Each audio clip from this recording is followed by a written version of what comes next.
This town board meeting, the town of Queens, I convene this meeting now. If you'll stand and join me for the pledge. I pledge allegiance to the flag of the United States of America and to the republic for which it stands, one nation, under God, indivisible, with liberty and justice for all. The record reflect that all members are present, and I make a motion to open the public hearing for our 2026 preliminary budget.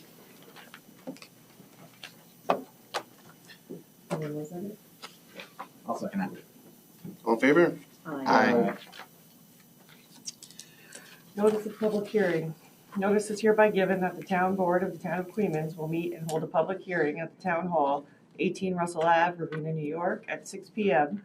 on Thursday, October 23rd, 2025, for the purpose of hearing comments on the 2026 preliminary budget.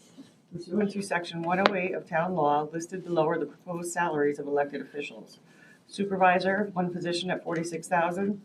Councilman, 4 positions at $13,500 each. Justice, with 2 positions at $27,000 each. Highway superintendent at 1 position at $65,000.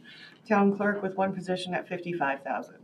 A copy of the budget will be available at the town clerk's office, 18 Russell Ave, Ravena, New York, where it may be viewed, and a copy can be obtained during regular business hours. It will also be available on the town website. At the above date, time, and place, all interested persons are welcome to attend and will be heard. By order of the Town of Queens Town Board, Candace McHugh, Town Clerk. Thank you, Candace. The hearing is now open for public comment.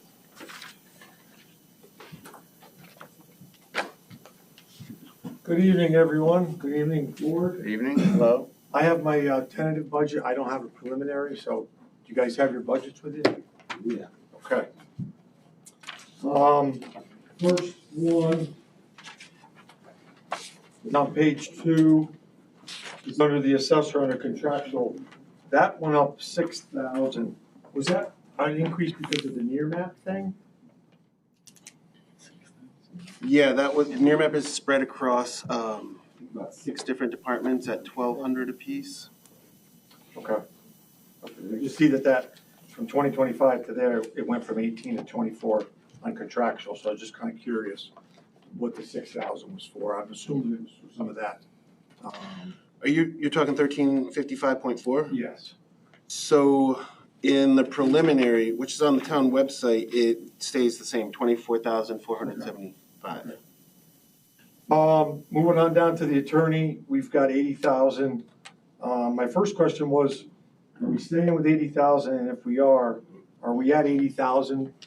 Have we gone over that for this year, or where do you think we are, or where we're gonna end up? We're budgeting 80,000 for next year because that's where we think we're gonna land. Are you there now, or are you gonna go over For this? 2025? Yeah. Yeah, we're over that. Okay. All right. Next one, under engineering, contractual, you got 50,000. Is that for LeBerge? A1440? That is, yep. LeBerge? Yeah. Okay. All right. Any engineering fees that we may incur. You currently have 2 agreements, I think, out there, one with MJ and Right. MJ's B, I think. They deal with PBZBA mostly. We haven't. solar right now, right?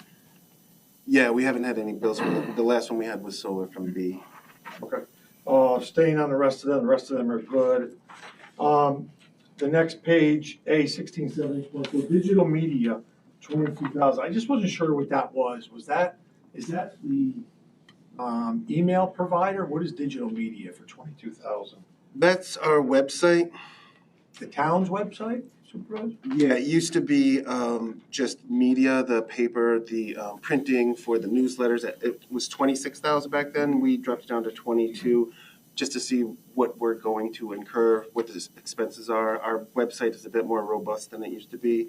We haven't had any bills from them. The only thing that we have upcoming is changing Queens.org to Queens.gov.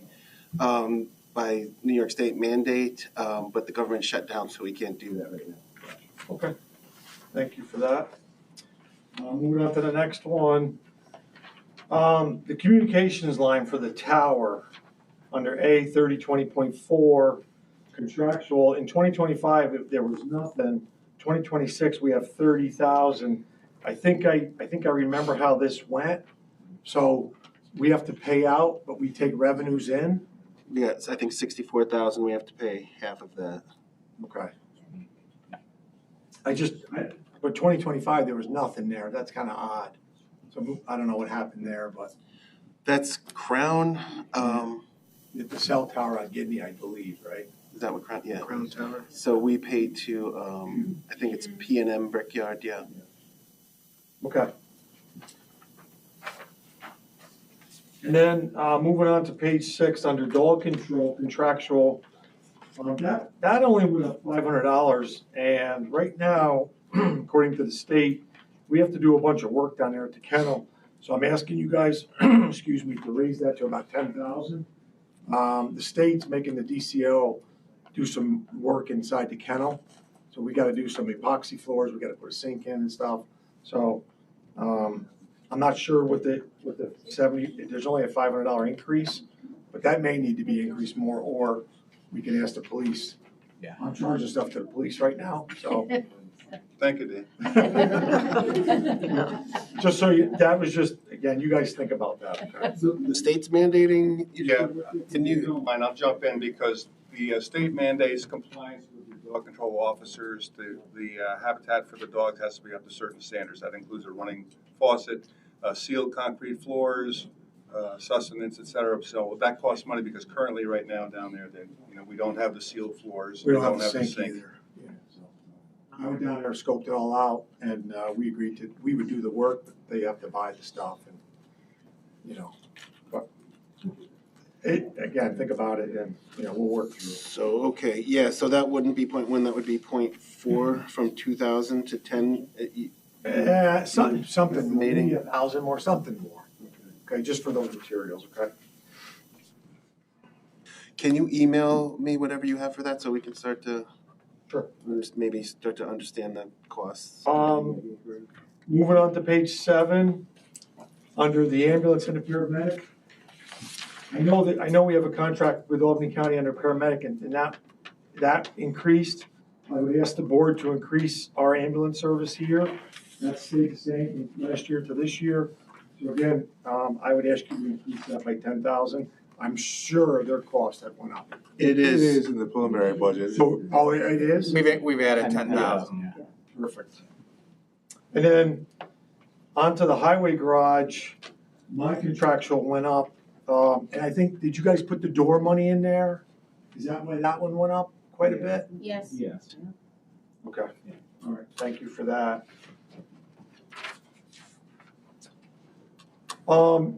Page 8, under youth services, for personal services, the 25,000. Is that mostly payroll for the counselors? It is. Okay. Because again, in 2024, it was 9,000, and then it went to 25 and 25, so. They didn't use, What's that? it wasn't the same program. Okay. Yeah. Okay, so, It used to be paid out of B, okay, all right. so we changed that. Okay. Nothing else on that one. Page 9, leachate facility, under equipment, it says 0. Last year we had, this year we had 15,000 there. Next year there's 0 for equipment. Yeah, that's one of those lines that had 25,000 in it for years that was never touched. So it was never used. Okay. We lowered it in 2025 with the understanding that maybe it was used because historically it had been 25,000 for 4 or 5 years. Since it's not used, we removed it. The only reason why I'm asking, because we know the sewer and all that stuff, and as stuff ages, and, making sure that we're on top of it. It just stood out, and it struck me as odd that we weren't buying any equipment for leachate. No, thank you for that. The rest of them are good. We're staying with the same grant writer services for 20,000. We did not engage BOCES again to see if the grant writing services through our engineering firms may be a bit more flexible. BOCES had a deadline which we had to rush to complete. Our understanding is that the engineering firms take it as they come.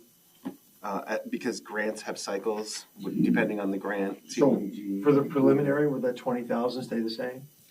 Or did you guys up that or change that or? No, it stayed, yeah. Stayed the same, okay, okay. All right, all right, Yeah, okay. okay, that's good.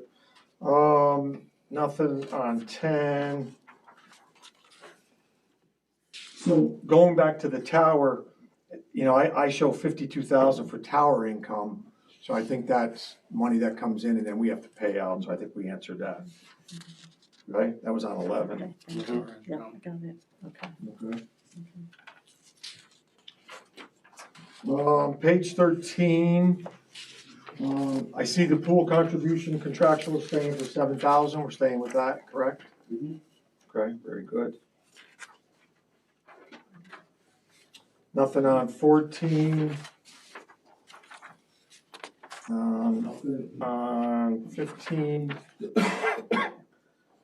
Page 16, under part-time, under V Fund, 2401, it's interest earned, was 70, well, so 2024, it was $1,400. 2025 was 72,000. And for 2026, I think you guys are estimating 72,000. Is that class interest? Yes. Yeah. So is it fair, so how do you know what you're gonna earn next year? By going off of what you got this year? Yeah, and interest rates have dropped. We're at 3.9 right now. And just looking nationally, they're probably going to drop a bit more. That's a crystal ball prediction. We don't know. That's why it stuck out to me. I'm like, eh. Well, the other reason is They'll come in. right. Okay. Clear. Just clear enough. On to 17, I spoke with Regina on the bond for the truck.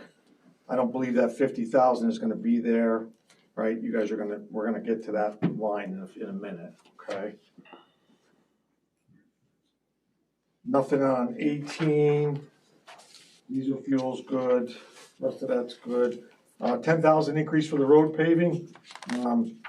It's a start, right? So that'll help. Page 20, under machinery, you got 140,000 under capital outlay and equipment for the truck. I think that's what you guys agreed to do for the truck. There's nothing in there for the preliminary. That was moved to, DA 1530. Okay, so it's not in DB, okay, Yeah, and it was Okay. covered by sales tax Okay. revenue. all right. Rest of that is good. And again, under DB, under page 21, under the interest, we have 14,000, that's the same thing, that's class interest. Yes. Okay, because for 2025, it was 3,500, so that's a pretty big leap. Yeah, so, what's that? In our favor, I said it. But if it comes in, yeah. Okay. Going down to page 22 under special sewer, under health insurance. That health insurance increased by 34,000. Now, is that for 3 employees down there or 4? 3 plus a part-time. Okay, because that's a considerable jump, right? Oh, yeah. 34,000? Yeah, rates went up 16%, and Yeah. they're kind of looking like they're going to go even higher next year. Healthcare is getting very expensive. From single to family. Okay.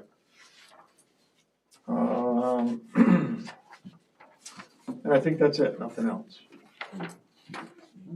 Thank you for that. Yeah.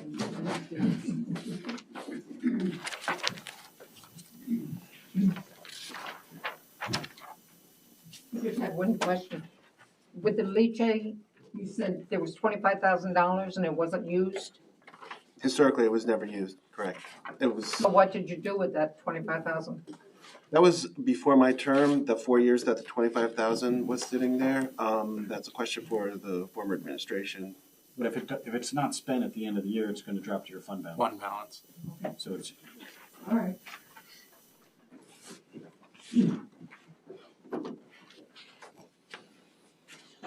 Any more public comment on the public hearing for the budget? Okay. Seeing none, I guess we can leave it open in case somebody else comes in. Public announcements. October 24th, 2025 is Romp and Read at RCS Community Library from 10 to 10:30 a.m. And also on the 24th at Rail to River is Scary Movie Trivia from 7 p.m. to 9 p.m. That concludes the announcements, and I have the town board meeting minutes for the 9th of October. I'd like to make a motion to accept them into the record. I'll second that. All in favor? Aye. Mr. Donnelly, I just have a question. It was actually raised by our town clerk about the minutes being uploaded to our town website. I looked about 4:30 today, and they still weren't uploaded. I think maybe up to September was uploaded. Are we actively trying to upload all of the approved minutes to the website? Yes. I actually talked. I think the town board meetings are up to date. I don't think PPCA, TBA is. Okay. They- I knew there was some missing. I think today they got town board. Okay. All right. I just wanted to make sure that, we were addressing your email and concern and. Yep. Yeah, that was a concern. So that's the confidential secretary, not the town clerk's I responsibility. don't have access to do that. Historically, okay. No, normally I would, but I don't have access, so. To put the town minutes on the website? No, I don't have full access to the website. Okay. That needs to be corrected.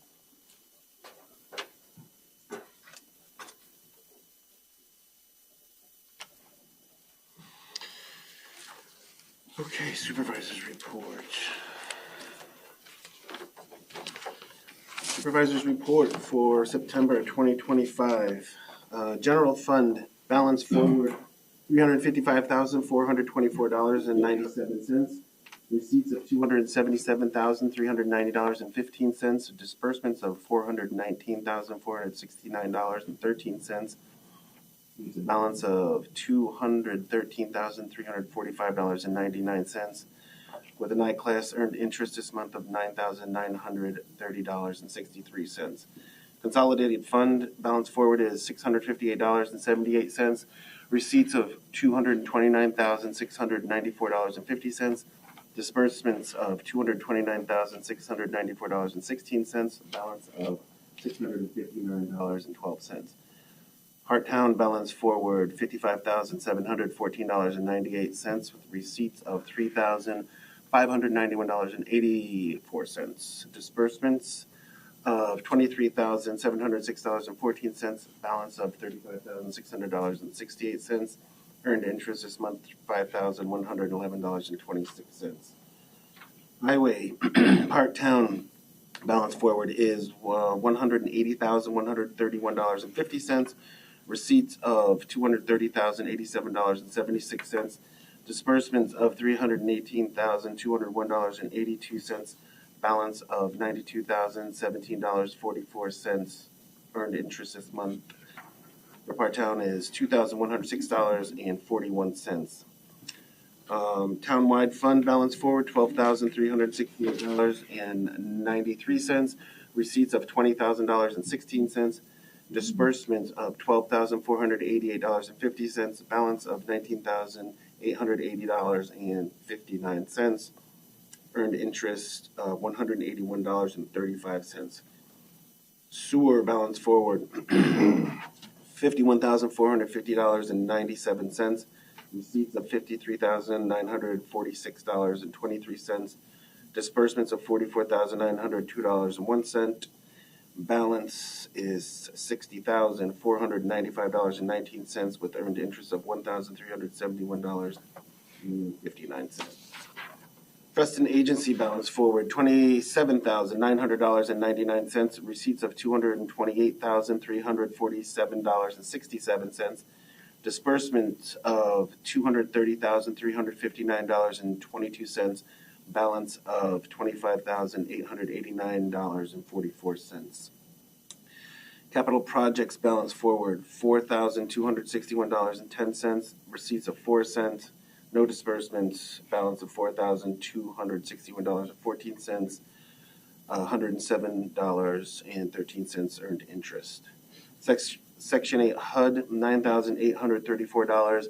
$0.36, receipts of $79,844.41, disbursements of $75,177.17, a balance of $14,501.60. Total reconciled balance, $466,651.19, with a total earned interest of $18,808.37. Grove Cemetery Savings Account, $928.68, with $104.33 earned interest. Queens Hollow Cemetery, $546.80, with $10.40 earned interest. Alcove Cemetery, $320.97, $48.68 in interest. A total of $1,796.45 in savings accounts, and total earned interest $163.41. Collateral coverage for Bank of Greene County, National Bank of Coxsackie, both at $250,000, and Greene County Bank is collateralized at $387,437.13. Night class report, withdrawals. A general $200,000, DA townwide $20,000 for bills, and a deposit from DB for $200,000. I make a motion to accept the supervisor's report for September 2025 and the night class report. I second that. Discussion. Supervisor, is that your signature on the bottom, or is that a stamp? And the only reason I ask is because I would hope that the original that's filed with the clerk's office is an original signature. It's a stamp signature, and we looked into the comptroller's language on stamps, what they call a signature stamp and what they call a wet signature, and they find no differentiation or distinction between the two. They're both perfectly legal and acceptable, according to the Office of the State Comptroller. Appreciate the explanation. Department reports. We have to vote. Oh, I'm sorry, I made a motion. Who seconded that? I seconded it. And we discussed. All in favor? Aye. Town clerk's report. First, I just want to make a note that all water and sewer payments that haven't been paid are due tomorrow after the 24th. They will be levied onto taxes if they are not paid at that time.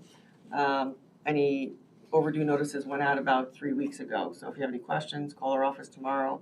But the final day to collect payments on that will be October 24th. The town clerk report for September of 2025.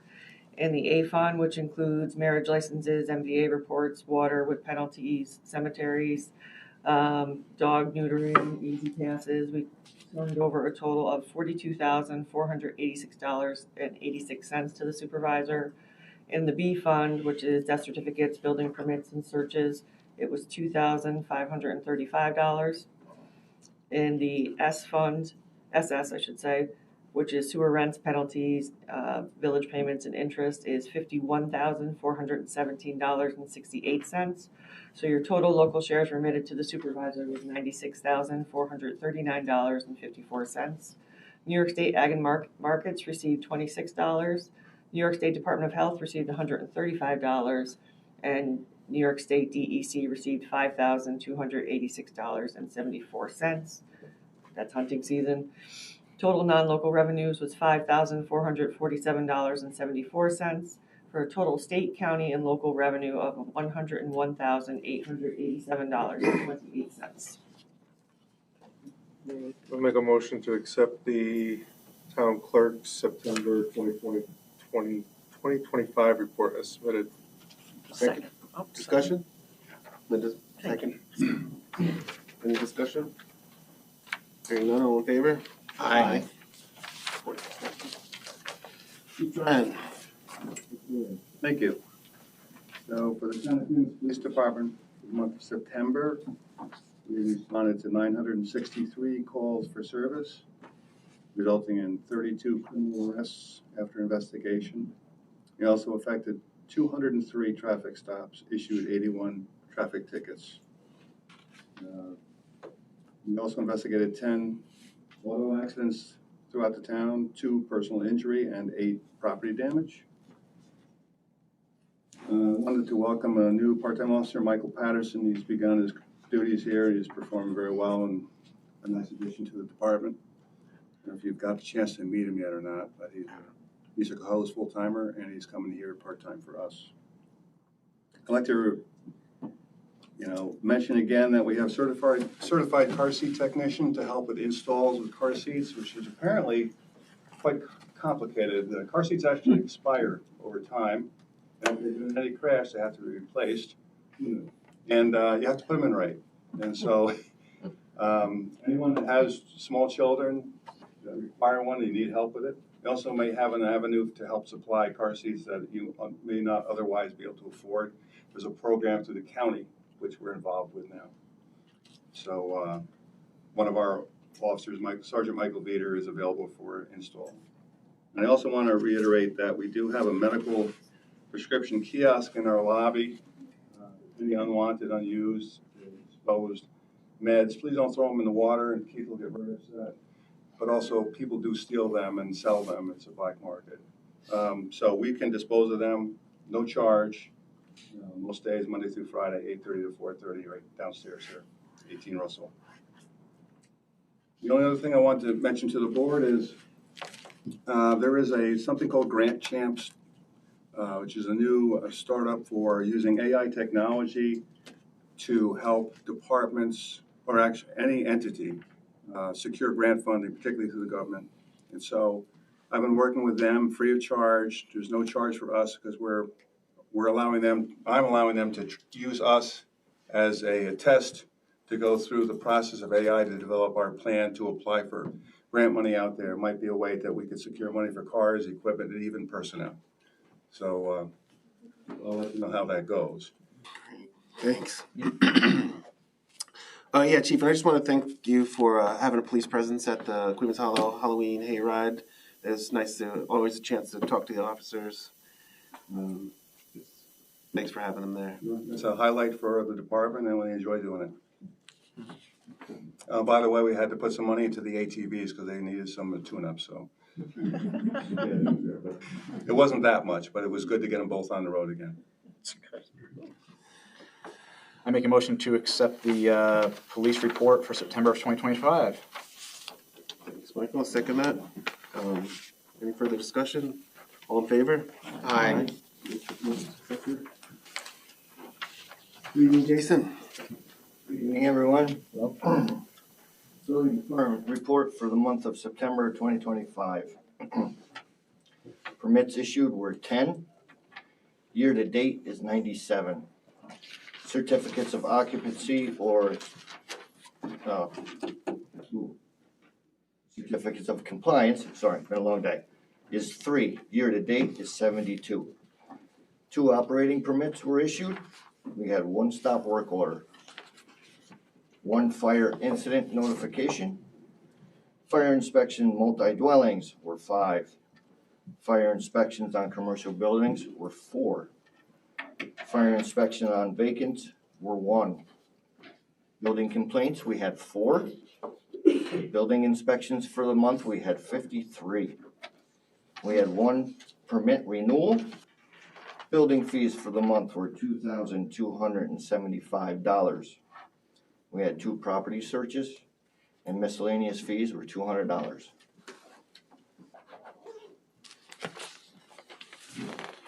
Okay. Make a motion to accept the building department report for September 2025. I'll second it. Any further discussion? All in favor? Aye. Thanks, Jason. Report's accepted. Thanks, Jason. Keith, are you here? Yes. Good evening. Good evening, board. Reading their September 24th, 25th monthly report for the sewer department. So for the month of September, we had done 12 million gallons for the plant. We averaged out at 400,000 for the day, or for an average for the month. We removed 28 tons of solids to landfill. Our removal rate for BOD and TSS were 98 and 93. and we had 2.23 inches of rain. So for the month of, we spent $20,672.42. Yeah, so leachate. Just so you know that out of leachate, we did another test out there for our speedies permit. Because we only run it seasonal, it takes us 3 years to do that study because they wanted us to do 3 studies or tests of what we discharge out of there. So we do 1 a year. So we just did the second one this year and everything. So we'll do 1 more next year and then we'll be able to submit it. And so that's what's happening at leachate. Plus, I had a guy come out to look at the plates that are out there. So it hasn't ran. It has never run, since I've been there, it's never been operational. If the water goes in, it settles out, but there's no mixer or anything like that. So I had the guy come out and look at it.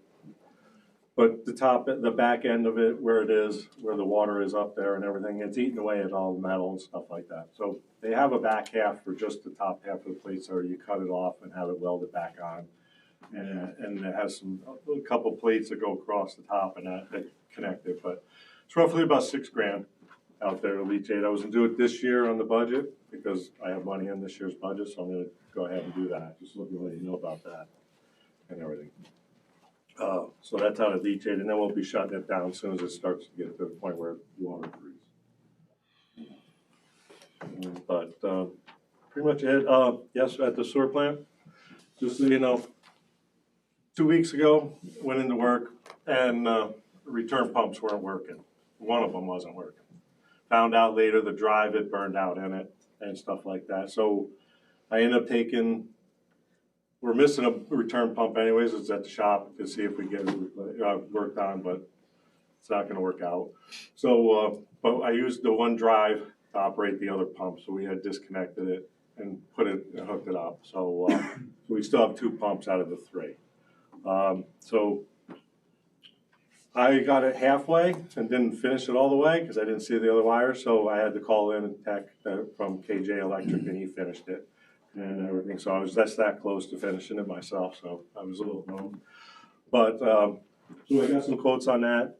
The return pump is $30,000 and the drive for it is anywhere between $2,500 and $3,200.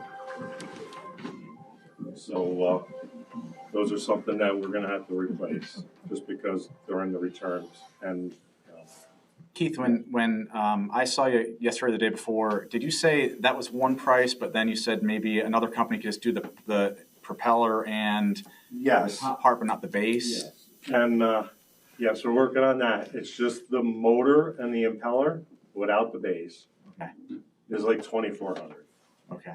It's not. It's $5,000. Because you said that the bases are still in good shape, right? Yes, the volutes and stuff like that we're thinking about just replacing. They call it just the motor and the impeller. Okay. Because that's what takes all the beat. Right. There's no wear marks inside at least on that one that we pulled apart. There's no wear marks on the volute inside of it and stuff like that. So that was the cheaper way to go. Okay. And just so that you know, I also got pricing for the gates that are in that distribution box. They're 18 years old. They were put in. They're screw gates that we have 6 of them. When we clean the aeration tanks, we close those so we clean them so we get in the tanks. They don't work. We had to put plates in and sandbag them and everything to go in and get them. So I got pricing on that to replace just the screw jacks alone. They were $73,000 to replace 6 of them. So I called the company and said, hey, what if we used what they call a stop gate? It's just a frame where you just take a piece of steel and slide it down and just stops it. That was $45,500 for 6 of those. So those are things that we need to, if you come down to the plant, I'll show you because I got 2 aeration tanks empty. You can see how they're all rotted. We can only close them halfway. So that's why we got plates. We got the catwalk up plates in there and got a sandbagged off so that we can. And Keith, you said you prefer the ones that just drop down, not the crank ones? Yes, because we don't use them. Only if we have a rain event, everything's open. rain event comes, when we go into wet weather, we just close tanks 1 and 2, or 1 and 3. And then we spend, so tank 1 is a drop-in gate, you drop it in. The other one is a screw, which takes about 20 minutes to do it by hand.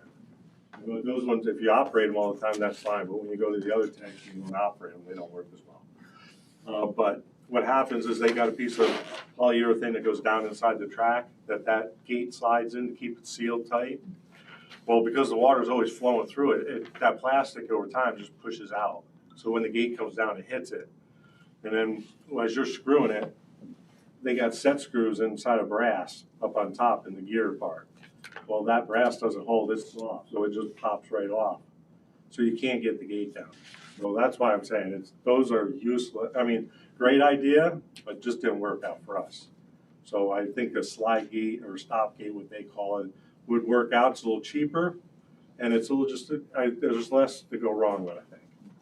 Because we used to have all those, but if you don't use them all the time, they get sealed up with the stuff that we work with every day. But those are just a couple things that happened just in the last 2 weeks. So, but that's what was my report for September.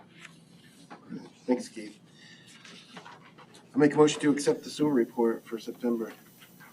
Second. All in favor? Aye. Thank you. Have a good evening. Thanks, Keith. Thank you, Keith.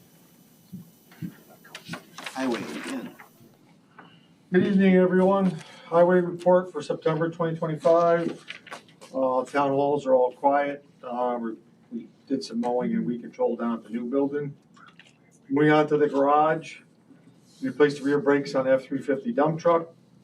We installed 4 new tires on the F-150 for the sewer department. We replaced rear bearings on the John Deere tractor on the Rio flail mower. We replaced front and rear shocks on truck C4. One of our new hires, Connor Litscomb, went to CDL school and he passed. He received his CDL-B. Just so everybody's aware, everybody at the highway garage does have a CDL Class B. Okay. C2 went to Jones and we bought a new Salter for that. So that was installed. Moving on to the roads. Tracy Road Hill area. There was a ditch that was having some issues, so we went over there, regraded it. It was flowing into a resident's driveway, so we fixed that. Made sure that I was going towards a culvert over there. We also continued our blacktop efforts on Tracy Road, Alcove Road, Ringwald Road. There was a cross culvert. We redid the top of that. Vanderzee Road, West Willow Street. We did blacktop and we fixed the sidewalk down there. We also did blacktop on Civil Ave and Sewer Plant Road entrance. You guys were down there. That was pretty rough down there in the beginning, so we took care of that. We put a bunch on Gidney Hill. That was pretty rough. We made repairs to the shoulder area on Marshall Road, where that floods every year. That was pretty washed out, pretty good. We also put some blacktop on Ruckowitz Road, Linscoog Road. We put a bunch down there. As the supervisor and myself received some emails about there's a cold section up there that was pretty rough, so we focused on that. Came out very nice. And as always, the brush chipping and leaf bags are still going pretty strong. Moving on to the parks, Geralman weekend rentals are still going full swing. We're mowing at the parks and the cemeteries every week. We also installed 2 new bat boxes at Geralman Park. The Girl Scouts had a project. They reached out. I think it's a great idea. So we installed bat boxes. Nobody probably ever noticed them, but they're there. So, okay. Cemetery on a Saturday, September 13th, we had a cremation at Alcove Cemetery. And we also have one on the 17th on a Wednesday at Queen's House. Dan, when do you shut down the bathrooms? Like, when is that going to happen? Probably between now and November 15th. Okay. Just kind of feeling out the weather. Sure. Yeah. Okay. And if I get a lot of requests, I may put a porta potty there because the disc golf guys like to go through the. Yeah. Sure. So, okay. Okay. Questions, comments, concerns? Yeah, well, there was an issue with the bathrooms at the Haunted Hayride, so I'm like there. Yeah. So like I said in the past, if you run 1,000 people through your house, it puts a lot of strain on the system. There was an issue with the pressure switch for the water. That system is a pressure flush system. So if you lose pressure, the toilets will not flush. Prior to the event, I did have the tank pumped, I had the line jetted, because we had some issues there. But Deputy Ferrero went up there, and he fixed the pressure switch, and it resumed, and we were back up and running again. We also, I don't know if you guys noticed, but we did have porta potties there as well to take off some of the load. It is a well and septic, so it puts quite a load on it, so. No, it made it through. So. Yeah, good planning. Okay? Thank you. I make a motion to accept the Highway Department's report for September of 2025. I'll second. Discussion? All in favor? Aye.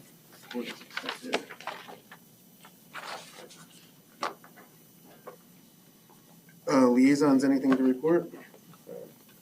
Nothing from me. Yeah, nothing for me. Okay. More public comment on the Public comment on the budget. Anybody want to speak up? Yeah, if anybody would like to speak up on the budget, we'll just keep it open. Just the back. Is it an attendance list or just speaker list? Usually when people sign in that list in the back, it's when they want to speak, so we usually just do it in order. Is that how they list goes at the back?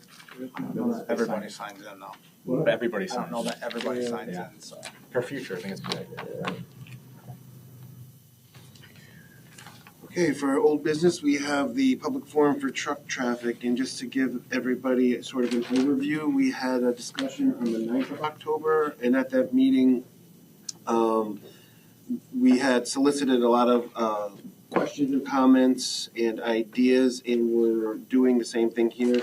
Just for the sake of brevity, perhaps, everybody that goes up there is a 5-minute time limit. You will be able to say everything that you need to say.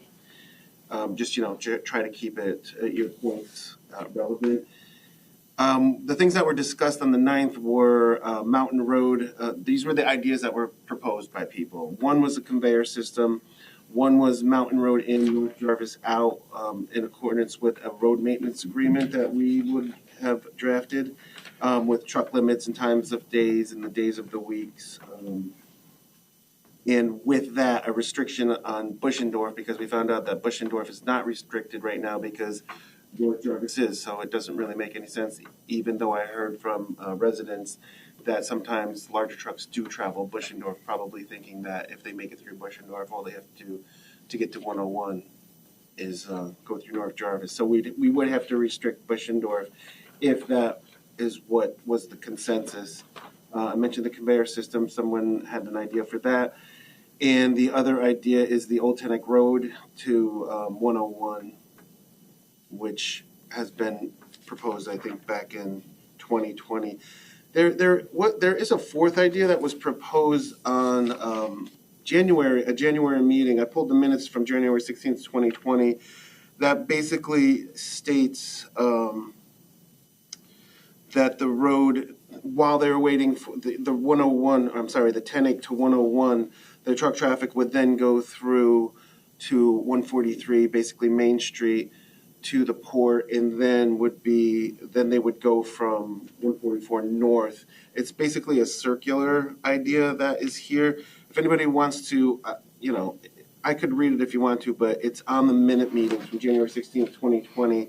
It is another idea that was proposed and I guess not implemented. I don't know. And then there was another idea of the truck traffic coming through and then going through the now Amrise plant on that road that everyone can see from Google Earth that travels to 144.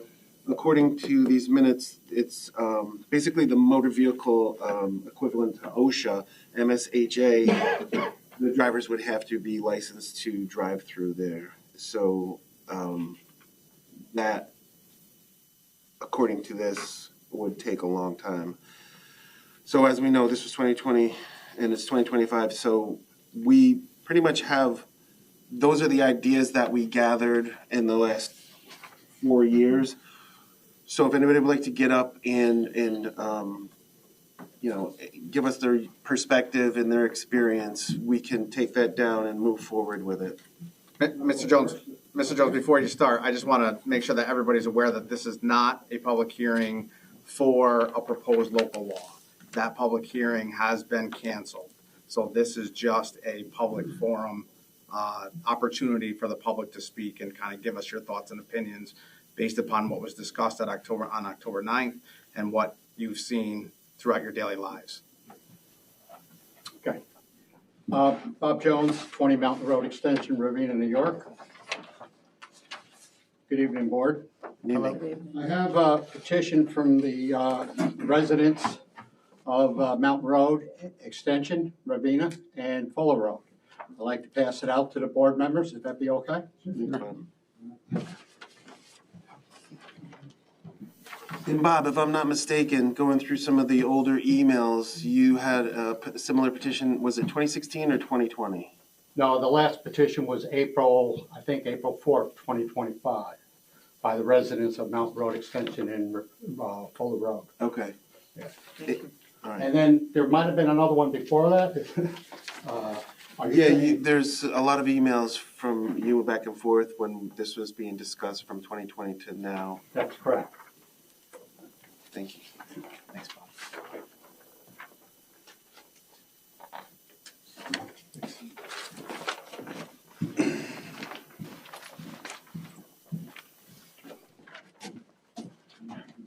So the petition here, addressing the board members here as well.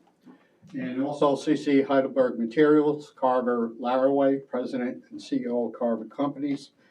Senior management of Amrise, Wholesome, Ravena U.S.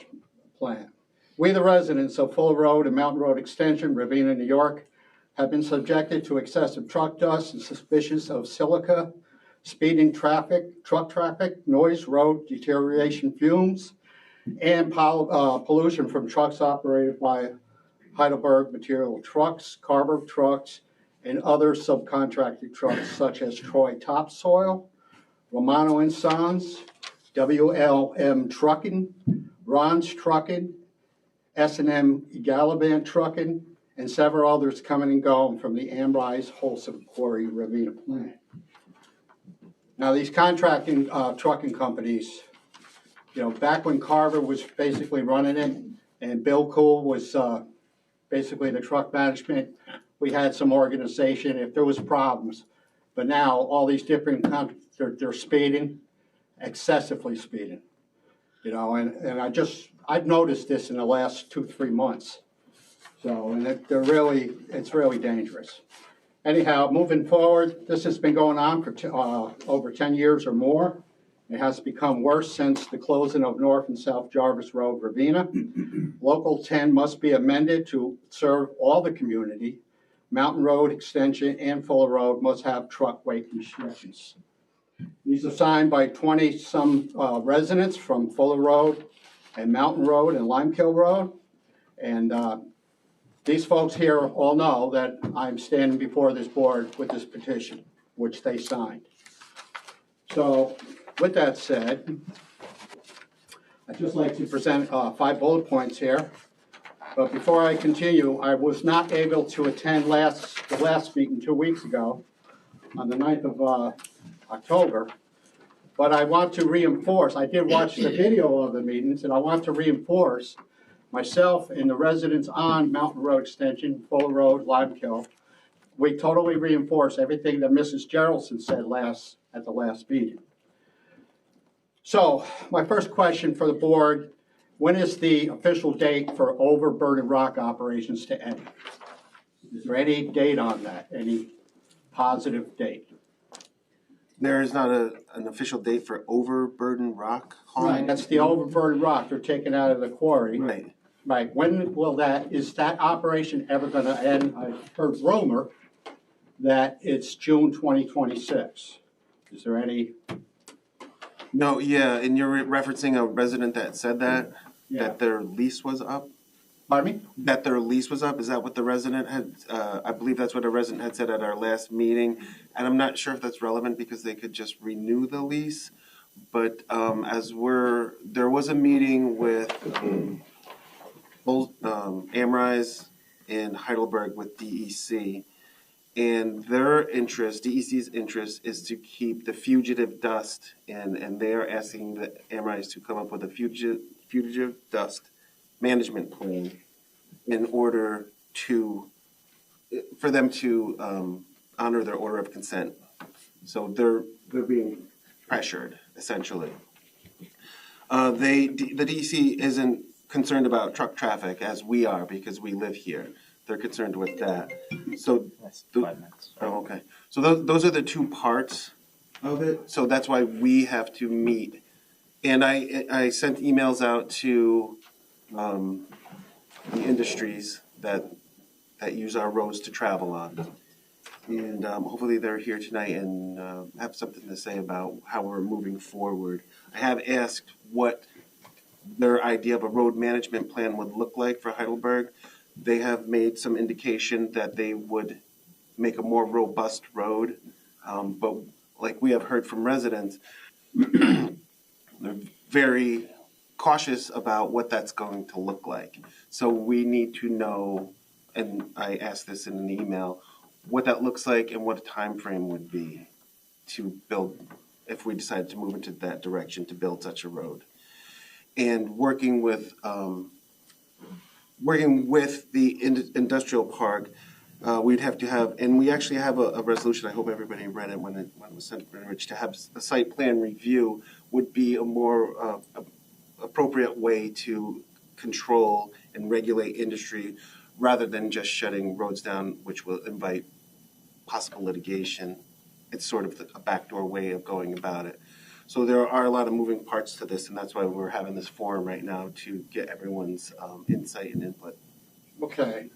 Mr. Jones, your time is up. If you just like sort of. Time is up. He just took my time. Oh. Yeah, it's okay. Well, it's just as quickly as possible. I apologize. Absolutely. I apologize. Yeah. So once again, and I might address this to the chief as well, if there's anything you can do about the speeding trucks, because they're getting out of sight and out of mind. If I sound a little grumpy tonight, I'm an old tired dog that's been chained to a doghouse with these trucks. Been going on a little over 10 years. And I heard about the solutions, everything, but we need the weight restriction, just like Jarvis or people on Footsdorf wanted at the last meeting. You know, because nothing seems to be working. And not only that, my house and several of my neighbors are front road. So we're right up there on the road. And we're inhaling all this unhealthy stuff, fumes, et cetera, et cetera.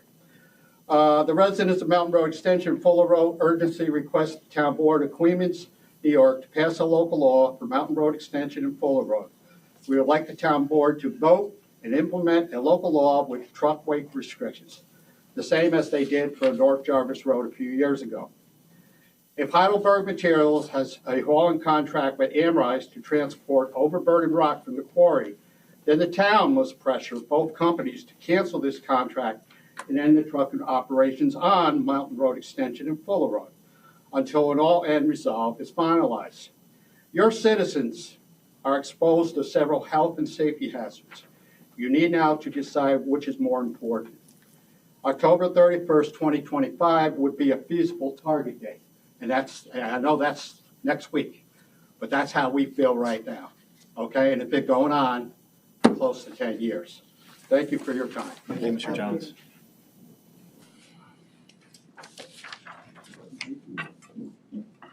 Good evening. George McHugh from Queens.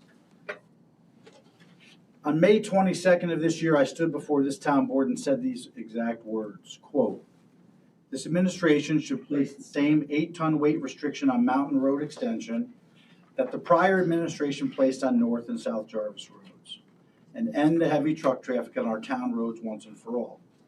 The residents of Queens deserve this, and taxpayers should not be forced to constantly pay for the repair of our town roads and infrastructure just so that local industry can profit from the sale of stone," end quote. How did we get here? You got to know a little bit about the past. So let me tell you what I recollect. For 50 years, from 1961 to 2011, the cement plant in Ravena, known as Atlantic, Blue Circle, Lafarge Holcim, now it's called Amrise, did not remove crushed stone from its quarry by way of trucks. Did not. For 50 years. The limestone, which is the stone used in the cement making process, was and continues to be crushed in the quarry, and then by way of a conveyor belt, conveyed from the quarry across County Route 101 and US Route 9W to the cement plant. The overburden rock, which is the subject of this hearing, was placed back in the quarry and used for reclamation for that 50-year period. The designers of the original cement plant did not consider trucking the overburden stone out of the quarry when it was designed and built. That was not considered until 2011. Since 2011, this overburden stone has been trucked out of the quarry, and as a result of heavy trucks carrying the stone out of the quarry along one of 3 town roads, over the past 15 years, North Jarvis and South Jarvis roads have been destroyed, and Mountain Road Extension is in the process of being destroyed. Town roads are simply not engineered or built with enough sub-base to withstand daily heavy truck traffic of this magnitude. In 2022, Highway Superintendent Dan Baker and I inspected North Jarvis and South Jarvis roads, and we saw firsthand the destruction that years of heavy truck traffic caused on both roads. Shortly after that inspection, the town board passed a local law placing 8-ton weight restrictions on both North and South Jarvis roads to end further truck traffic on both roads and further destruction of our infrastructure. At that time, the town board, which I was a part of, did not place the same weight restrictions on Mountain Road Extension. We did not put weight restrictions on it. This was viewed then as a temporary measure to allow local industry the ability to mine the stone while DEC was in the process of approving the pending alternate truck route application. This relief of using Mountain Road Extension to truck traffic was only meant to be, again, a temporary solution, never a permanent one. Never a permanent one. Unfortunately, the approval process for the alternate truck route has been delayed, unreasonably delayed. For whatever reason, I don't know. But that does not mean the town can continue to allow further destruction of our town roads while AmRise and DEC continue to review the application. Allowing any company to continue to truck stone out of the cement quarry while destroying our town roads and degrading residents' quality of life is simply wrong and unacceptable. This problem was not created by the town. It was created by local industry in 2011. Therefore, it stands to reason the solution should also come from local industry, not at the expense of our town roads and town residents' health or quality of life. If the cement quarry wants to continue to sell the aggregate rights to Heidelberg to remove overburden stone from the quarry and sell it, then let them use the same conveyor belt system they use today to transport limestone from the quarry to the cement plant. My understanding is DEC won't let them do that, so that may not be an option. But they could maybe build a new conveyor system for that. Or put the overburden stone right back in the same hole that they removed the limestone and use the overburden for reclamation purposes the same as they did for the first 50 years of cement making operations. Queens residents and taxpayers did not create this problem, and they should no longer have their quality of life diminished so that AmRise can sell the stone to Heidelberg, so that Heidelberg can then sell the stone on the open market. The solution, again, Mr. Scott, give me one more minute. The contract between AmRise and Heidelberg to allow Heidelberg to crush and truck stone from the Ravena quarry, in my understanding, ends June of 2026. I have that from a good source. As a town board, you should get a commitment from AmRise that they will not enter into an extension or new contract for the crushing and trucking of stone from their quarry when it ends June of 2026. AmRise should also commit to not entering into any contracts for the sale of aggregate from the quarry until the DEC has approved their application for an alternate truck route. As a town board, you should place the same 8-ton weight restrictions on Mountain Road Extension that are already on Jarvis roads north and south and make them effective as soon as the local law can be processed. Once DEC has approved the alternate truck route plan and the alternate truck route is actually constructed, which will bypass all town roads and neighborhoods, then AmRise can once again consider selling aggregate from the Ravena quarry if they so desire.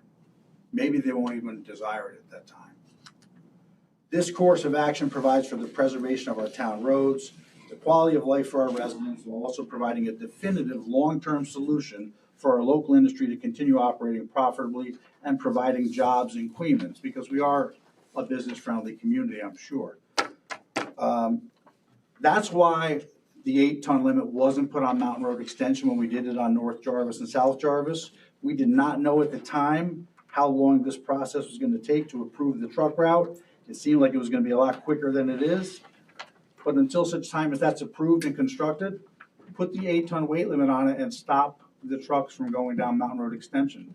For 50 years, they didn't truck it out. They don't need to truck it out anymore. Mr. McHugh, can I have a question? Can I ask you a question, please? So I get it, like you shut down North and South Jarvis, okay, they're not good, roads to have 18-wheelers on, and you pushed everything towards Mountain Road Extension, and I get it, you thought maybe 101 would happen and it'd be temporary. We didn't think it, they were in the process of approving it. Right, but when we got into office, I know Mr. Donnelly and Mr. Riley had a meeting with everybody from DEC, and it didn't seem like it was even that far. It wasn't that close essentially when we got into office in 2024. But I guess my question is, regardless of how long you thought maybe 101 would take, that new truck route, why wouldn't you? Because you told Mr. Jones at a meeting in 2023 that you would put a road maintenance agreement with Carver companies on Mountain Road Extension. And I feel like that should have been done, because then you can hold industry's feet to the fire saying, get this 101 thing done by this date and we'll be all set. If not, this is going to be I was lobbying consequence. DEC. I can only tell you, I went probably 6 times to DEC with Carver companies, with representatives from Lafarge, trying to get that approved and constructed. And we were given time frames that were not realistic, unfortunately. And then, unfortunately, I wasn't in office January of 2024. So I couldn't keep on going with it. Sure. And I also didn't get any phone calls from you guys asking me about it, so. I just feel like it should, if it was an iffy thing, like would 101 happen? How long would it take for 101 to happen? It didn't seem very iffy. People were spending tens, if not hundreds of thousands of dollars in the approval of that road. And it did not look like it wasn't gonna happen from their perspective and from DEC's. I know Lafarge or Amrise is gonna speak after me. Sure. So they might be able to answer more questions about that application process, but I can tell you that it did look like it was very promising and it was going to happen. Okay. Yeah. Okay, fair enough. So again, Mountain Road Extension was a short road, and it was supposed to be for a temporary period of time until such time as that got in place. But it doesn't look very promising right now that it's going to be approved anytime soon. So sink your efforts into making sure that contract to sell to Heidelberg doesn't get extended. Because if they're not selling the rock from the quarry to Heidelberg or anybody else, it won't be trucked out. And that takes care of your truck traffic right there. Thank you. Whether you put the ton weight limit on or not. Any other questions? I think that what Heidelberg will say is we're about 20 to 25% of the truck traffic, and that's just Mountain Road Extension. So we're looking at the other 75% that comes out of the 19 tenants in the industrial park. They come off a state highway. You don't have jurisdiction over that. Correct. And Bob Jones actually articulated very well how many of the private trucks that come out of there. So that's the larger part. That's why we're talking about site plan review. And when you mentioned in 2011, It's not a bad idea. Site plan review is not a bad idea. Right now, your code, and it can't be done by resolution, it's got to be done by a code modification. But right now, your industries do not have to go through site plan review when they change tenants. Never, and that's the way it's always been. That wasn't changed with me or any prior supervisors or town boards. That's the way it's always been. That's dangerous in a way, because you could have had a site plan review and you could have put conditions on it if you had a planning board that was gonna do that. But then you have to look at you have to have public hearings and talk about this, because then you're gonna look at every time I change a tenant in an industrial park or at the cement plant or whatever the case may be, you're restricting industry. So you have to balance that. And I'm not saying you shouldn't, I'm just saying you just need to. Well, you're checking to make sure that they're doing what's best for the town, not just for themselves. I agree, because if someone like Heidelberg said, I want to put in a crushing operation and I want to truck this stuff out, and they had to go through site plan review, Then a planning board could theoretically say, okay, how many trucks? What are the routes? How is this going to affect our neighborhoods, our roads, our infrastructure, whatever the case may be, and could put special conditions on that. So it's not a bad idea. I'm just saying that's never been in the code before, so you've inherited just like I've inherited, just like every town board has inherited that same thing.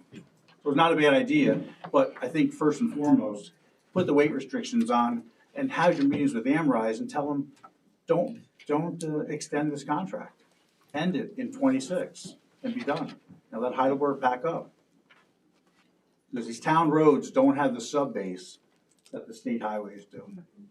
They can't take the traffic. And if you go down and look at the end of Jarvis Road North and Jarvis Road South, you'll see what I'm talking about. It's terrible. Thank you. If I could just. Rick, you look like you're chopping Just at the bit. clarify one aspect of that. Mr. McHugh did note that the town doesn't have authority to regulate the state roads. I completely agree with that. You do have the authority to regulate the uses, however, and your authority to regulate those uses encompasses what the traffic impacts may be Site plan. of certain operations, correct? Yeah. As to the, you do. And as to the, right, I mean, site plan, review on industry right you do. now. If they change tenant, If you have an expansion of the use or a change of the processes, you do. And so, you know, what. not been the interpretation of the planning boards to date.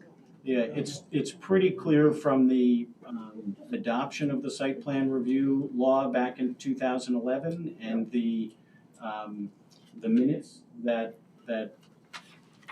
reflect the discussions at that time that you do have more significant oversight authority than I think the town has recognized in the past. But the law says what it says, and so you do have that authority. If it's one use being swapped out for a use that's the exact same, I would agree with you that may not be an expansion of the use. But to the extent there's an expansion of the use, I think you do have the ability to involve yourself in that process. And so I'm just saying that's never been the interpretation Yeah. of the building department or the planning board to date. Right. But I mean, that's how I would read the law, and I would just note that when that law was adopted in 2011, representatives from the industrial zone, in particular the industrial park, opposed its adoption for that reason, that they felt that it was going to subject them to additional oversight. The town board at the time adopted it anyways. In 2012, a petition was submitted asking the town board to consider revoking that law, and the town board never did. And so whether it's been fully enforced or not, I don't know, but I think you have some significant authority there. Thank you. Hi, I'm Patty LaFever. I live on Buschendorf Road. So I've lived on Buschendorf all my life, so Jarvis is a road that I take to go basically anywhere. When the Carver truck started coming down, it became very precarious. As you know, the roads are narrow, bedrock in several areas on both sides. So if you have to pull over, there's no area to really pull over. In the winter, that snow starts packing up, no matter, Mr. Baker does a wonderful job keeping our roads clean and clear, and the paving is wonderful as well. But even when that snow starts to build up, then you have even less room to get over. I myself have had a couple of fender benders on Jarvis Road. The other thing is, it's a very beautiful road, passages that people like to use. You have dirt bikes that are crossing the trails. You have ATVs that are crossing the trails. There's an annual bicycle race every year. So all of the participants, what do? They practice all the time, trust me. So the other thing is we have just regular enthusiasts that like to use the road. I would suggest that you not reduce the weight restriction, and I also would ask that you put a weight restriction on Buschendorf. Here's the problem. Trucks, we still have dump truck traffic going back and forth. And I know that we're supposed to call the police, but I don't want to bother them because by the time they get there, the truck is gone. I do take down license plates. I do take photos if anybody's ever interested. But what's happening is they're coming off of 143 and Star Road. They come on Buschendorf. There's no signage that alerts them, hey, when you get out to Buschendorf, you're going to be on Jarvis. And guess what? There's a weight limit on Jarvis. The signage, I wish we could maybe reevaluate the signage as well.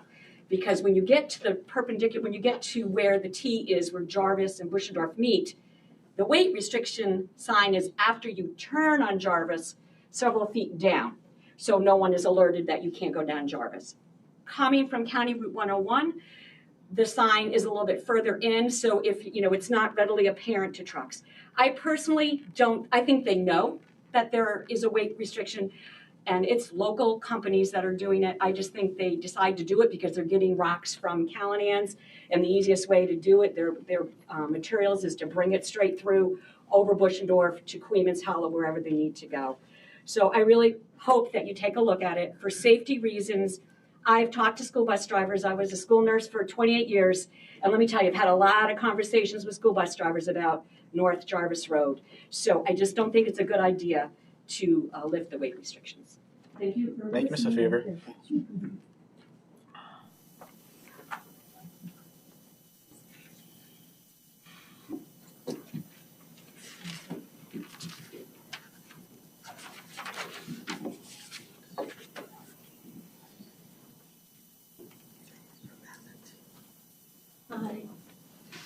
Hi. Sorry to take a long time getting here.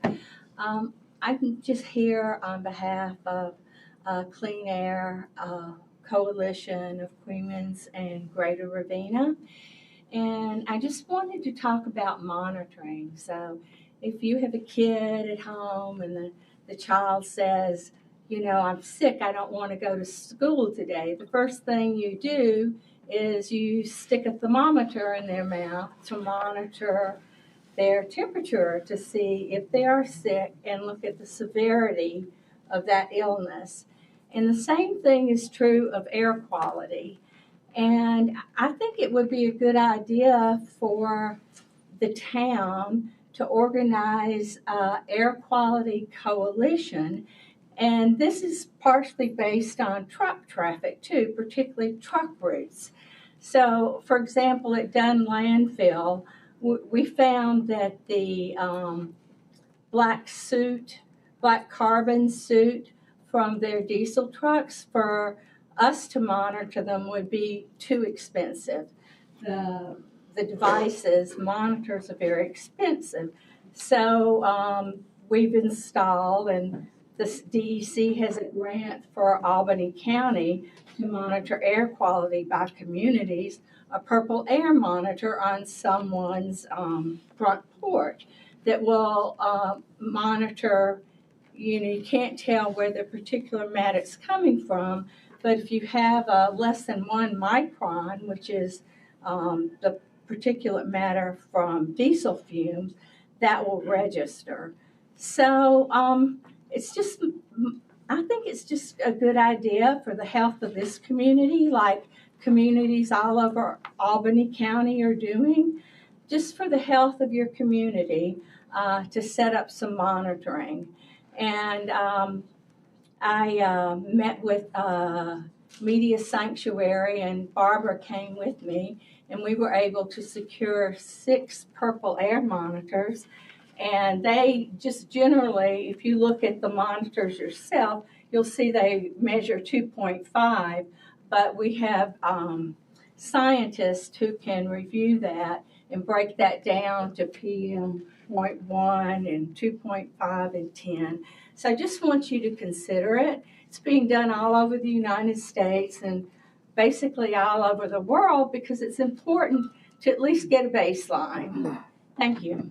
Ma'am, just for the record, can you give us your name and address again, please? Diana Fallbacher Abadi. The last name is Abadie. And your address? 394 Flats Road, Is that? Athens, New York, 12015. Thank you. Thank you. Thanks, Ann. Yeah. Just but for record keeping purposes. Right. Anybody else? Ms. Geraldson? Hello, Linda Geraldson. I'll make it quick. I just want to point out that when local law went on, there was 2 complaints. Linda Geraldson and Linda Shell. Please, I hope I said her name right. That's it. 2. From Mountain Road Extension, one from Jarvis. That's it. When the law went on. The trucks came in our road, Mountain Road, out Jarvis, north and south. There was not a whole entire congregation here, never was. I wasn't even here complaining because instead of the 100 infractions I got, I might have saw 50, okay, because they were split. Local law number 10 should have never been put on. I don't know who had what credentials to decide to shut down 3 roads and put the bearing on 1. Why in the world did you think that that would be an okay thing? And the infamous road, I have been working with DEC for 3 years. They have told me countless times, permits aren't in, permits aren't in. This road has been going on for like 7 years, guys, give it up. The road is never going in. So I'm done with the lying. I'm done with the vote getting. I'm done with all this nonsense. I live in this community. I'm being polluted. You guys are endangering the welfare of my grandchildren. I sent you videos of this. The dust. It is ridiculous. Absolutely ridiculous. So if you can't, and you know what's so interesting? Oh, Shutty rise down. Shutty, they're not an important business in our town? I mean, come on. Literally, they are. I literally don't want that, but guess what? If Jarvis Road can be afforded a weight limit, I'll be damn Mountain Road Extension better get one. Okay? If not, you lift the weight limits and you figure something else that's reasonable for all of us. Because this is not reasonable and it's not about a vote. It is about our community and what you are publicly doing to the residents. Jarvis Road, there's no houses that sit on the road frontage. None. Buschendorf, you're not getting the dust. I guarantee that. You guys saw the dust coming in my windows. I've provided the evidence to you. Our houses can't get any closer to the road with these 18-wheelers. And talk about safety. Oh yeah, talk about buses. Yeah, okay. See what they're going through on our road. You know, but this is ridiculous. This is absolutely positively ridiculous, and that's what I just want to say. There was 2 people, one from Jarvis and me, when local law went on. Now you've got an entire meeting room full of people saying, oh no, don't lift it. Oh no, don't lift it. But they're not getting the dust. They're passing the trucks. They're not on Jarvis Road. Yes, they might have to drive by them, but we all have to drive by them. Get over a half on the sidewalk on Main Street if you want to pass a truck as they're barreling through. Come on, guys. Stop. That's it. I'm not going to say any more because guess what? I am losing brain cells over this nonsense on who is politically going to be in office and kiss each other's butt. I'm done. Thanks. Thank you, Linda. Thank you, Mr. Harrelson. Hi, my name is Susan Parker. I live on Buschendorf Road. First of all, when she mentioned that there was only 2 people here about a local law, I don't know what she's talking about. We were excited when we found out that there was going to be a weight limit on Jarvis Road. We never thought of it. Several years ago, Jerry Roth and I went up and down Buschendorf Road trying to get a speed limit down to 40. We actually wanted 35, but they gave us 40 because of all the truck traffic that was going down our road. Years ago, I used to walk all the way from South Bethlehem School, which is not a school anymore, all the way up Jarvis, all the way up Buschendorf. There even used to be Boy Scouts that walked up the road. My son was in cross country at the high school. They had to stop running up our road also because of the truck traffic. We were happy that the road got paved. But, you know, we don't have sidewalks like some of these other people do. And we don't have the yellow line down the middle. I spoke to the bus transportation department. There are 5 o'clock drop-offs. I always picked up my kids from RCS school, but I'm fortunate because I was a teacher and I was able to do it. The drop off on North Jarvis is Deer Mountain Village and Jarvis. The other drop off is Buschendorf in Star Road. So the kids get out at 5 o'clock. How dark was it today? If their parents couldn't pick them up, I mean, you got to think about the future. Maybe there's not a lot of high school kids right now on that road, but I know there are little ones in the elementary school. Let's see. Okay. I was here at the last meeting, and it was mentioned that those two companies were offering maybe to widen the road. I counted 24 telephone poles that would have to be moved just from Buschendorf down to Route 101. We were quoted one time $7,000 to $10,000 to move a telephone pole. So they must be, if they're willing to invest that kind of money, maybe they should continue to try to build their own road. The other thing is, there's a gas pipeline that crosses North Jarvis, right where it's very narrow. So I don't know how you're going to blast or anything unless you blow up the road. And then it crosses on Buschendorf at the beginning of it from Jarvis, and then it crosses again between Mrs. Lefever's and my property. It goes across also again. So I don't know how that's going to be a lot of finagling also. Let's see. Okay. So as I feel it's very dangerous if you remove that weight restriction. I don't know if you're aware, but there was actually a bus car accident today. I think Blodgett Hill. It was on Facebook today. Just think if that was a bus car. Lately, I've been passing a school bus every morning at around 7:30 on Buschendorf. I have to completely stop for the bus to go by. And I'm driving an SUV. I'm not driving a dump truck or anything. So I just want you to be aware of that. But I also feel you should also put a weight restriction on Mountain Road also, because that's, a town road also. Ms. Parker, can I ask a question? Yeah. When they lowered the speed limit to 40 on Buschendorf? Yes. Mr. Roth, remember when your wife and I went down because there was no speed limit, so they were There were no going. signs, it's basically people were driving whatever they felt comfortable driving. Yeah, but now, how many years ago was that? That was a long time Yeah, ago. what year was that? I don't remember. Honestly, I drive Buschendorf all the time, and it should be 30, I think. Oh, we wanted 30, and we were told 40. We got 40-mile-an-hour signs because they had some lying around. Again, How long ago was hey, it? even though it's a town road, I don't know. It might be. I don't know how long ago. 20 years ago? I don't know. again, it was I mean, posted for a I'm long older now, so I don't remember. Thank you, Ms. Parker. Thank you. I think it was longer than that. I just want to clear up a couple things. The speed limit's 40 on all town roads. When I sat on the board, we tried the 3 Bs, Beechman, Buschendorf, Blossom. We're a town of the second class, so you guys do not have the ability to lower the speed limits. So it has to come from the county, has to come from the state. Right.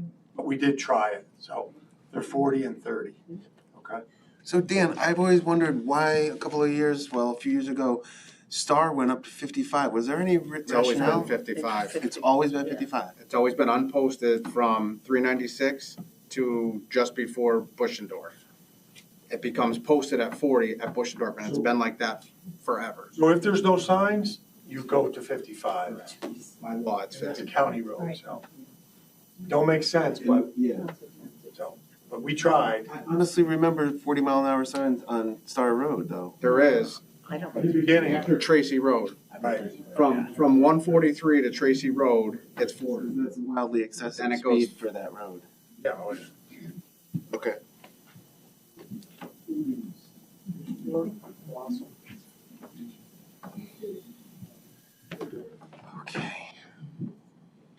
Hi, my name's Kel Van Duzen and I live on 299 Jarvis Road.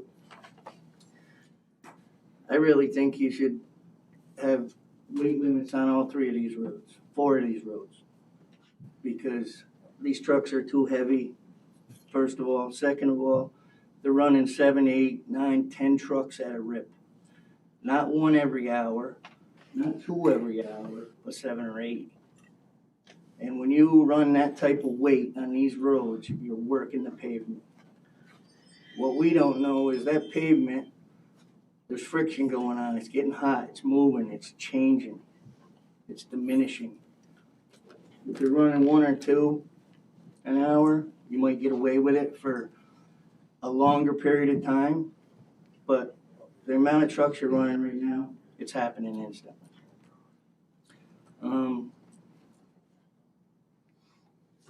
I wanted to hit on that gas line. How are you gonna move the gas line? And that's ledge rock. It's not shale. You don't hit that with a car and break it up.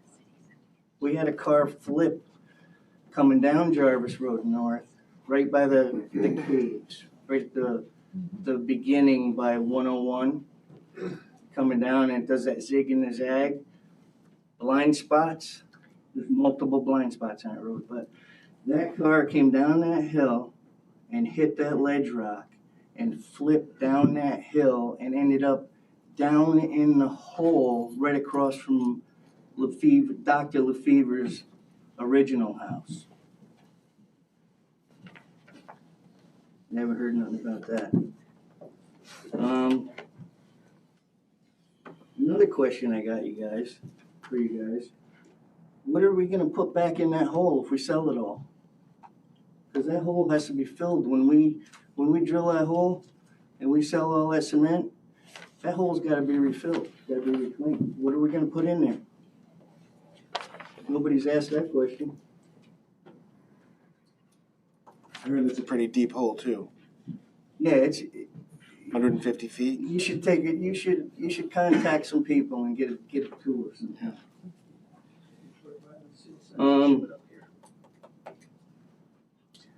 One more thing that I didn't hear anything about in the meetings that I've been to. The Gidney Hill Quarry. This town closed that down back in 2000, 2002-ish because Carver and Beers were running trucks down Gidney Hill, wrecking the pavement. And what if you got a runaway truck on Gidney Hill? It's not going to be a picnic. So this problem has been going on in this small community for a long time. And granted, I know some of you guys, this is maybe your first, second time on the board, whatever. I don't come to these meetings too often, but this issue goes back way further than 2020, 2011. It's been happening quite a while. So, my opinion, I think all 4 roads, Jarvis North, Buschendorf, Mountain Road, Jarvis South. Fuller, and Jarvis South, they should all have weight restrictions because they're not ready for that kind of weight. Thank you. Thanks, Cal.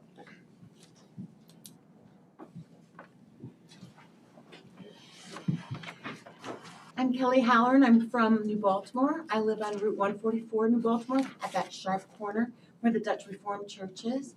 So all the truck traffic that's coming from Queens on 144 directly affects me, and I often get scared.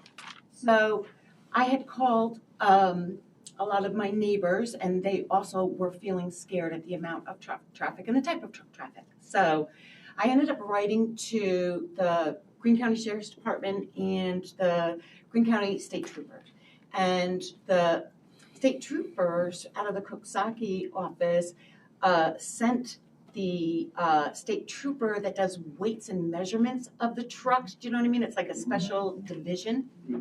And so they were looking at the trucks and clarifying what trucks can be on 144.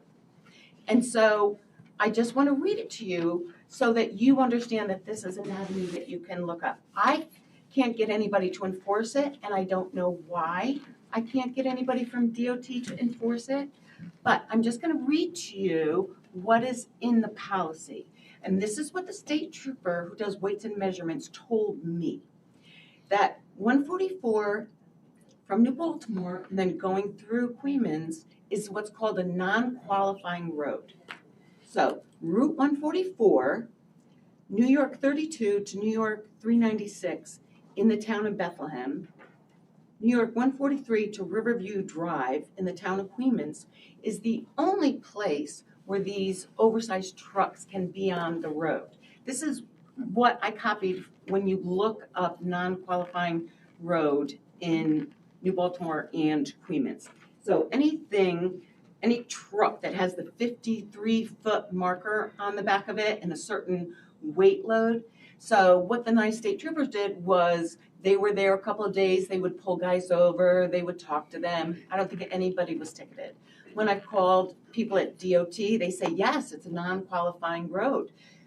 But there's no signs, there's no enforcement. You know, Poseidon has right on their webpage that they have individual contractors. They don't take responsibility for the oversized loads that are coming through. Just the other day, I saw a flatbed with big bags of rocks. It's the first time that I've seen that. I mean, there's been a lot of stuff that comes through, and I don't always understand what it is. All the scrap metal that's coming from West Kingston Recycling is the biggest one in these big barrel-like trucks. So anything that's going to tip over there in the hamlet is dangerous. I also had a school bus problem where my school bus driver had to come to a quick stop because the truck was coming around the corner. And anybody who's been on that section of 144 at that really tight corner knows how dangerous and how blind of a corner it is. So perhaps smarter people than me can look up this non-qualifying road provision and look it up and see if you can find some way to enforce it. I can't get anybody to enforce it, but maybe you guys can. And the state trooper who does the weights and measurements is very nice and very helpful and very cordial. And I think he'd be willing to come and talk to you about it, about why it's a non-qualifying road. And when I was talking to somebody in town who's a trucker, when we were doing our petition, I don't know if you guys know that the hamlet of New Baltimore started a petition to do a complete road study. The only person who wouldn't sign it was a trucker, but he was very nice. He explained everything to me. And he just said, there's no signs up that say it's a non-qualifying road. There's no way for the truckers to know. And yet, the majority of these trucks that are coming are independent truckers. I mean, I see them go by. It's not the same company coming over and over and over. It's all these independent truckers who are unfamiliar with the road, unfamiliar with the corner, how blind it is. Now they're beeping, as if beeping will somehow alert the cars coming the other way that there's a truck coming. So anyway, I just came to say that what you guys do affects New Baltimore. Thank you. Ms. Martin, I have a question. I don't know if you can see from your vantage point, but when the trucks go around that corner by the church, do they go up towards 9W or do some of them go to Coxsackie? Do you know? They're going both ways. My best guess is that they're coming from the Coxsackie exit at the thruway. That GPS is telling them to get off at Coxsackie to save money and then go up there. So when we had all that dust trail dumped in the middle of the road and I didn't know what it was, and I had a kid getting on the bus and I didn't know what white powder was in the road, I called the DEC spill line and had him come down and look at it so that I could be assured that it wasn't toxic, and he traced it all the way to the Coxsackie exit of the thruway. So that's my assumption, is that, I mean, I see him going up and I see him coming back. So I'm assuming they're going there. I tried to get a hold of GPS companies and say, please do something. Please do not put this road. It's an unqualifying road. It's a sharp corner. It's a blind corner. And the GPS companies so far that I've talked to won't do anything. I keep trying to find a way to keep these trucks off of my corner just because it is so very dangerous. So once again, any input, that that New Baltimore can have the people who started the petition. You know, the problem is with our complete studies is they just want to widen the corner at 144, making it easier on the trucks, not stopping the trucks, which is what I want. I just want them to stay on the thruway till Selkirk and come down. I just don't want them. You know, when I was coming through Queens tonight and all those kids were getting off the bus right there going down into Queens Landing, I'm like, I don't know how the people in Queens aren't terrified of these trucks coming through when they've got kids coming on and off the bus. I don't understand, but when I went to DOT, they said that nobody from Queens had come to talk to DOT about the trucks on that road. And I was surprised, but there you go. Thank you. Thank you.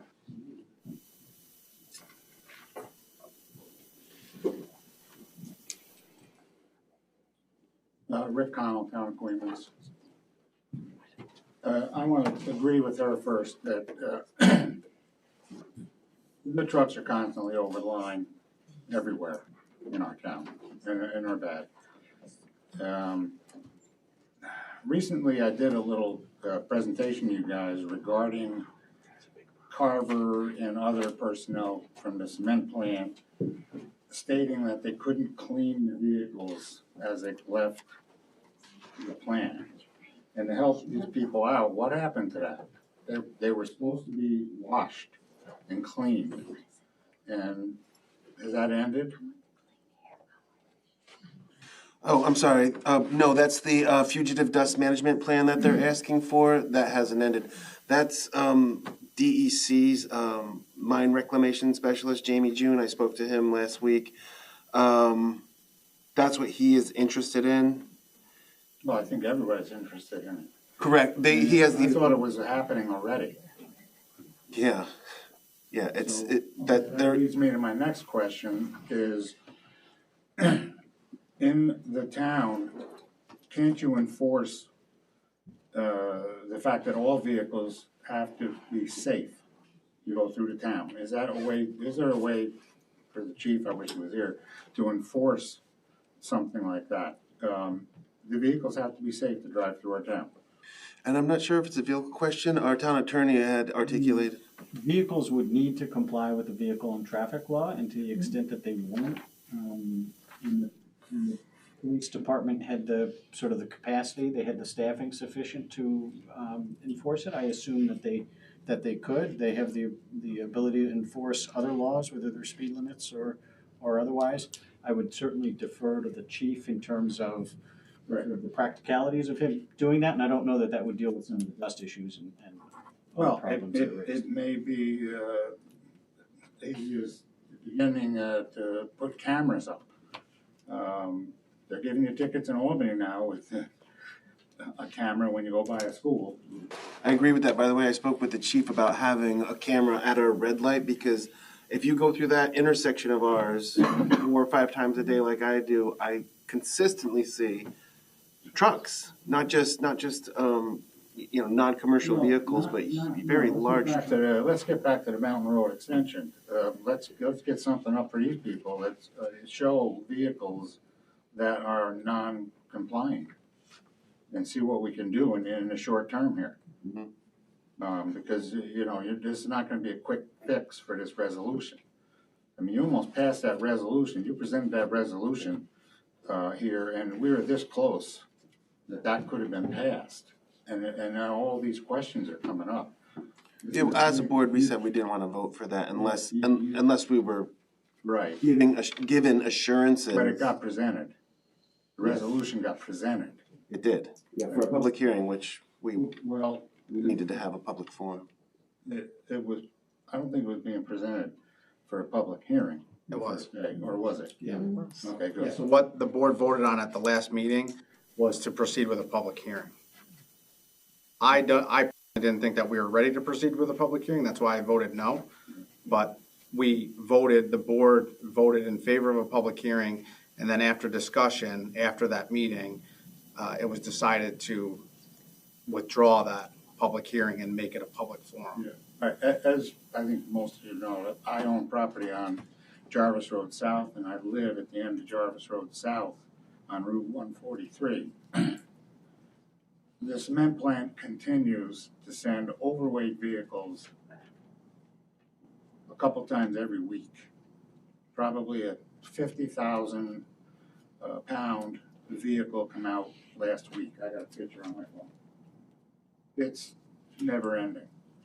40 years I've lived there, and the vehicles that come out of there get stuck on the road, and they have to have Roberts Towing sometimes bring 2 of their machines to lift it up. I've had the county and state people send traffic across my lawn to alleviate the traffic because they'd be held up. The road would be closed for 3, 4, 5 hours at a time. And so Jarvis Road South continues to see overweight vehicles, and I took a walk up the other day. That road is falling apart right now. It's ridiculous. Just the cracks in that road, and it wasn't paved that long ago. So again, they're talking about Jarvis Road North and South. We do not have the base in those roads to take traffic, and I'm certain it's not on Mountain Road either. So Time, Mr. O'Connell. Yeah. Something has to be done to make these vehicles get into compliance. We put up with, Jarvis Road South has done their duty in this town. You gotta think back 50 years of having the dump open. We had that traffic from the dump 7 days a week, garbage on the ground. The town highway department would schedule. Mr. O'Connell, just try to wrap it up if you could, please, just your time's up. All right, I've listened to everybody else more than 5 minutes. You can wait for me. Yeah, you're okay. Okay. The Jarvis Road South Highway Department used to schedule Mondays morning as a regular route to clean up 143 and Jarvis Road because of the amount of garbage on the road. So now they closed the dump down, but now we have the highway department salt shed up there, so we get that traffic all winter, which I'm not complaining about that, it's well needed. We get the continuous SWAT teams that are going up and down Jarvis Road to go up and do their practice up there. Don't complain about that either, it's needed. So there's a lot of traffic going on Jarvis Road South now. I actually have a question, Mr. Connell, because sometimes when I come into work on 143, I'll see very huge pieces of equipment making that turn on Jarvis Road South. I know that there's an exemption on the sign that says for local delivery only, but I talked to some residents there, this was in the summertime when people were out, to see if that was frequent. And I said yes, and I'm curious from your experience, It could be 3 or 4 times a week. 3 or 4 times It's not deliveries, they're coming out of Jarvis. That's not a delivery. If you're delivering something, it's because it's going to stay there. You deliver a TV to a house, delivery van can go up, excluded on a no truck, because they're delivering something. You're delivering it, you deliver it once, you don't take it out. So this is all traffic coming out of Jarvis. And that's heavy equipment on those low boys. Yeah, I'll show you the picture. It's a gigantic lowboy trailer. Yeah. With equipment so No, I big. followed him it's down. over width, and it's constant. So anyway, just as an aside, I just found out recently, the cost for Jarvis Road North to repave last year was $130,000. If you get into a contract with these companies, we're gonna get the $130,000 back because we put some base down for them. Because that $130,000 was spent because the road was torn apart by these vehicles. So let's add that into the mix. And you've got so many problems on Jarvis Road North. Utilities, the blasting, the road is nowhere near wide enough. The entire road has to be widened in order to facilitate trucks like these 2 trucks going by. And we did have maybe people on Bush North would know better, but there was a truck-car accident on Jarvis Road North years ago with a death.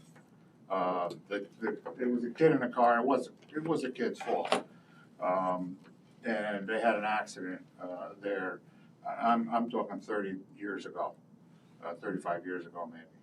But I'm pretty sure there was a death on that road. Truck car accident. Enough said. Thank you.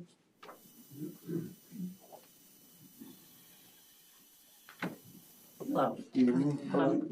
Nancy Warner, I live on Main Street in Ravena.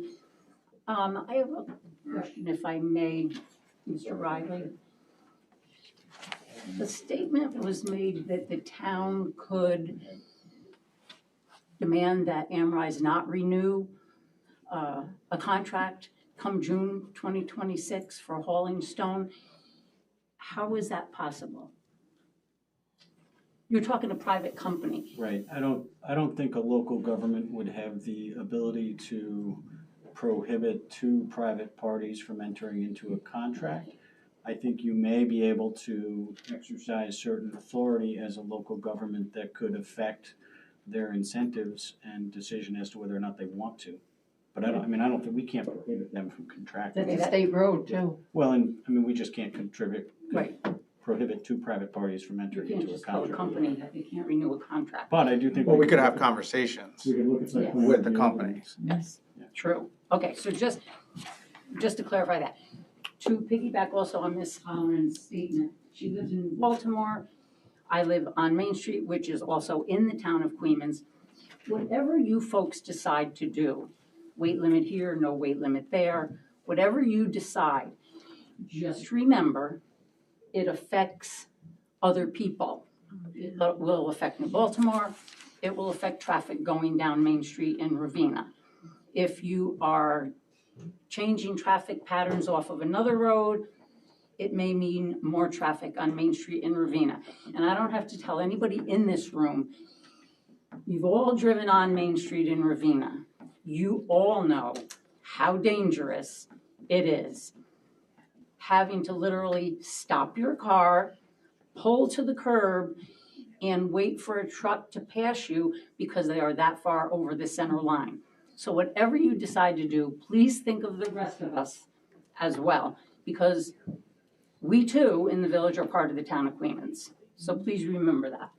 Thank you. Thanks, Warren. And just to clarify, for our New Baltimore neighbors, I've actually had communications with the Board of New Baltimore on the road plan that you're talking about. They sent us an email a few months ago, several months ago, and I had met with members of their board to discuss the town of Queens and the town of New Baltimore working together on exactly what you're talking about. I just wanted to let you know that. I was gonna say, sometimes, what, the people right in the middle of the hamlet are seeing is not necessarily what the board is seeing. We had a little pushback occasionally from them. So when we had the last, complete street study meeting at the town hall, there was a lot of dissension. MJ Engineering has to go back and have kind of a completely new plan. Everything's kind of started, and I don't really understand how it's going to be affected if the marina, Shady Harbor Marina wants to put in water. What's gonna happen if they want to drill to put in a water line that's gonna be going from, I guess, the village of Ravena, maybe not the town of Queens, that New Baltimore, they're trying to create a water district, and then all of a sudden now there's going to be all this drilling. And I remember when they drilled and for the sewers, and there was so much rock and it was so expensive. So I don't even know. There's like all these road problems are then complicated if they want to put in additional water pipes coming from your village into New Baltimore. So everything keeps getting very complicated. Yes, Keith Charleston, Fuller Road.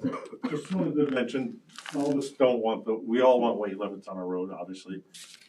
And, but we understand that they work up there, they have a business to run and stuff like that. But like I said before, the last time, if we could put some restrictions that they can't haul until they find another route or like that, with the conveyor belt or something like that. But also, the gentleman said there earlier, he was asking about a tire wash.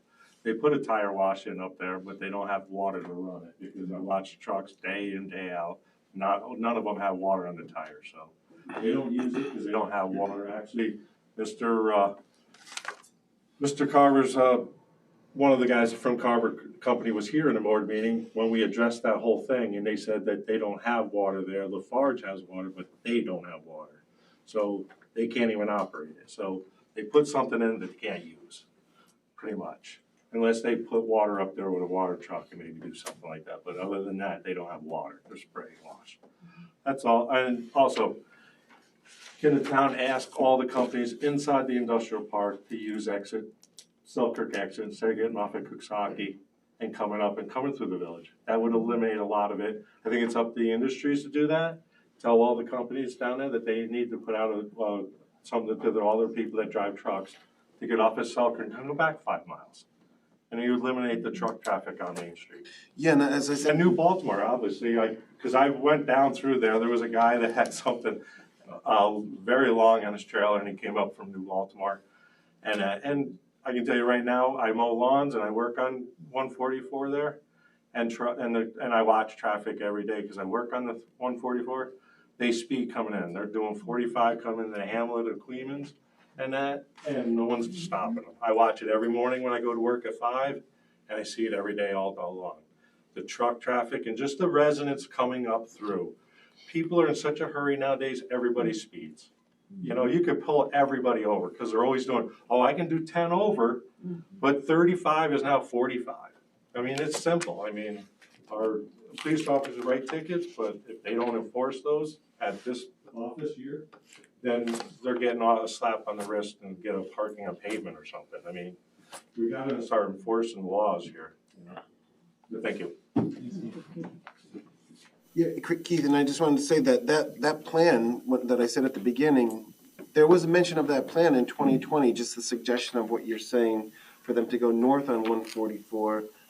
We just don't know, why it wasn't implemented or enforced. Well, they also mentioned something back in the early, administrations where they were talking about making an exit off the thruway just for the industrial park.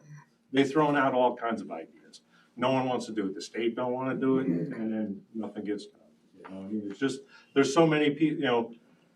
There's so many ways to correct this stuff, but no one wants to do the right way. They always want to do the shady way and then just stick it to us. That's all. Okay. It sounds like you're talking about site plan review again, and a lot of people and you're the 12th person to speak about that. When people talk about shutting down all the roads, they are saying site plan review. Welcome. How are you doing, Dave? Good, how are you? Excellent. So Dave McLaughlin, plant manager at Amrise. So I guess I'll say I waited to go, I guess. I guess I'm not last anymore. I wanted to hear everybody's comments and take them in. Yeah.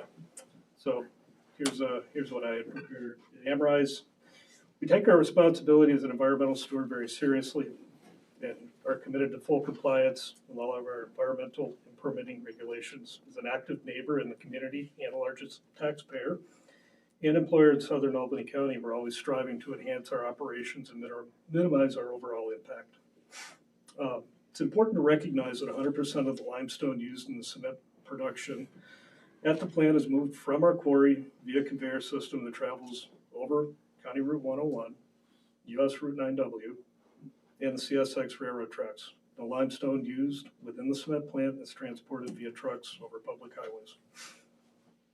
In addition, 90% of the cement that we produce travels to our port on the Hudson River via a separate conveyor system. Our products then depart the port for their eventual destination via barges, not trucks. The remaining 10% of the cement that we produce travels over the road in completely enclosed tanker-like trucks known as bulk haulers, with the vast majority departing between midnight and 6 a.m. These bulk haulers do not travel on Mountain Road Extension or Main Street. Several years ago, the plant proposed a quarry access road improvement project, which we believe will have a positive impact for area residents by redirecting truck traffic away from residential areas. This project would direct truck traffic off portions of 2 residential roads, Jarvis Road and Mountain. in the village of Ravena and onto existing planned roads and county roads. We strongly believe that this improvement project is best-in-class solution that will not only address the residents' concerns about truck traffic, but also preserve our commitment as a partner of choice, ensuring we continue driving economic growth locally and beyond. Amrise Ravena is proud to contribute to the growth of Albany County, with solutions being used today in the Livingston Avenue Bridge project up in Albany as an example, which will replace aging rail infrastructure and help modernize critical infrastructure in the region. Our proposal requires approval from the New York State DEC to upgrade existing plant-owned quarry access road to meet modern highway standards. We're essentially upgrading a road that previously existed. The DEC has not yet given the green light for this effort, though it has received the support of area residents, some of whom are here and signed a petition calling for the state to approve this effort. We stand ready to work with the state and local elected officials, as well as members of the community, to ensure this important project moves forward.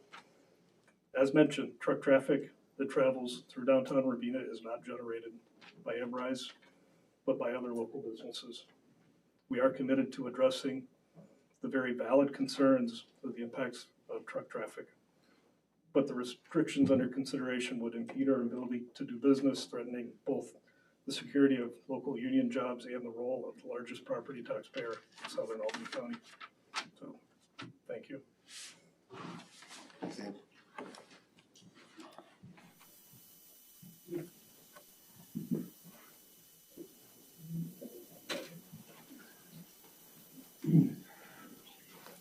I'd just like to say one thing. I'm not willing to wait for another road. I mean, dear God, my house will be falling down from all the contaminants by the time we get another road in here. Thank you, Lynn. Anybody else? He's back. Sorry. Yeah, one more comment. 3 weeks, Thursday morning, 8:30, at our quarry shop, we will be having a community meeting, community advisory meeting, and everybody is welcome to come. And if you have any questions, you're more than welcome to come up and ask. When is that? Thursday morning, November 13th. November 13th. At 8:30. At 8:30, our quarry shop. Dave? I mean, Drive up Mountain Road Extension, drive up Langkill, drive into the plant, don't take the road that says Heidelberg. You'll run into a parking lot. Dave? Very tall building will run away. I have a question, if you don't mind. So, from what you just said, it sounds like we're getting two vastly different perceptions of this road. You're saying, well, you're still trying to do it, it just takes time because of permits, right? This is taking longer than anybody's anticipated. Right. But Mr. McHugh is saying it's done, it's never going to happen. We've done 4 years. Okay. We are 4 years. Permitting this road is wrapped up not in just a single permit, but is wrapped up in multiple permits that have to go sequentially. So we are very close to having the first permit wrapped up. The first of how many? 2.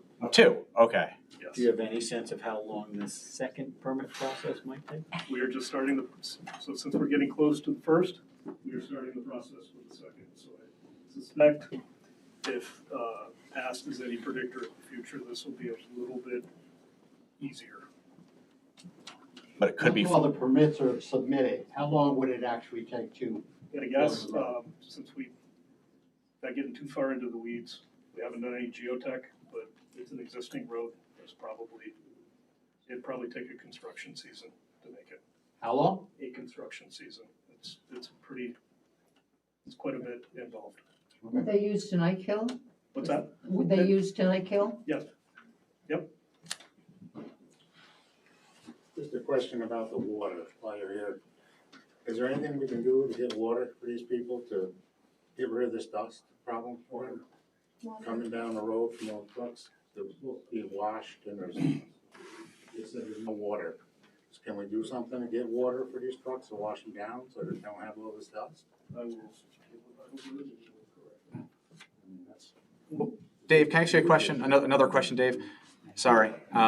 So when I first got into office, myself, Mr. Schmidt, Ms. Bruno, Bill Cool from Carver Companies took us on a tour of the quarry, of their operation. So we drove in, and it's a year and a half ago. We drove into the quarry through Mountain Road Extension, went down a long, windy road, and they had a truck wash station there. I think the problem was that it was all the way down the quarry, and they did wash the trucks over top of all the trucks, but by the time they would go back up the hill to the very top of Mountain Road Extension, the stuff in the beds of the trucks would settle and rumble around, and you'd have dust again. I know there was word, I heard somewhere, that there was a wash plant at now the very top of Mountain Road Extension, inside the gates of Folsom. Is that there? There is. And does it have water? And it washes all the trucks? So every truck that comes out should be wet? Yes, I've driven through it. Okay. And why are we seeing dust? Hold on. Would you be willing, can we take a tour of that? Because I haven't seen that wash plant. I've seen the one down at the very bottom. Would you be willing to, can I reach out to you? We could, maybe you or somebody else drives up there just to see it? Absolutely. See the operation? Okay. Absolutely. I Get some representatives from Heidelberg. I appreciate it, Dave. Thank you. Yeah, absolutely. Thank you. Thank you. Anybody else?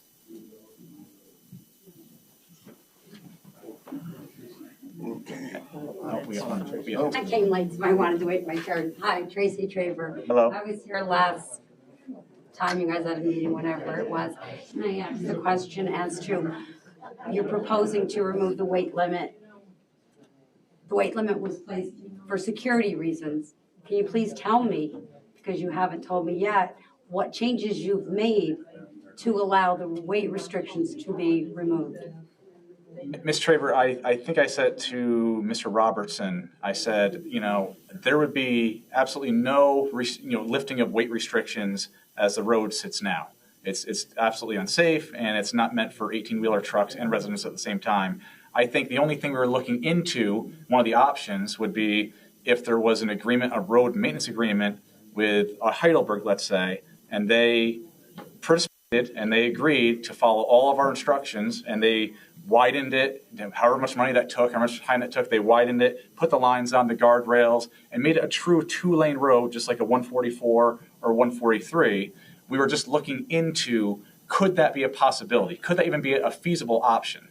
But I think what you're trying to ask us is, were we ever thinking about taking the weight restrictions off of North Jarvis as it sits now? My answer is simply no. You were, because you voted in favor to have a public hearing on a draft. I voted in favor of a conversation, Mr. Schmidt. No, you voted in favor of a resolution for a public hearing on a draft Local law.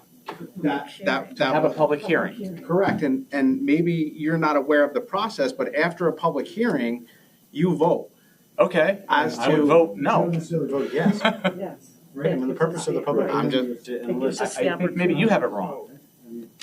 That's all it. Process. And No, this is how the process works, and this is what I had suggested previously, that we go out to Jarvis Road North and we knock on doors and we see what the public response was. That's not what happened here. What happened here was a draft local law came into play and a resolution was passed to proceed with a public hearing. And to me, in my mind, that is very different than what we're doing right now. So in my experience, local governments schedule a public hearing so that they can obtain feedback. It's a formal way to obtain that feedback. Oh, I'm well aware. And it doesn't mean that you're going to act on it. It simply means we formally want to obtain feedback. But you can act on it. Correct.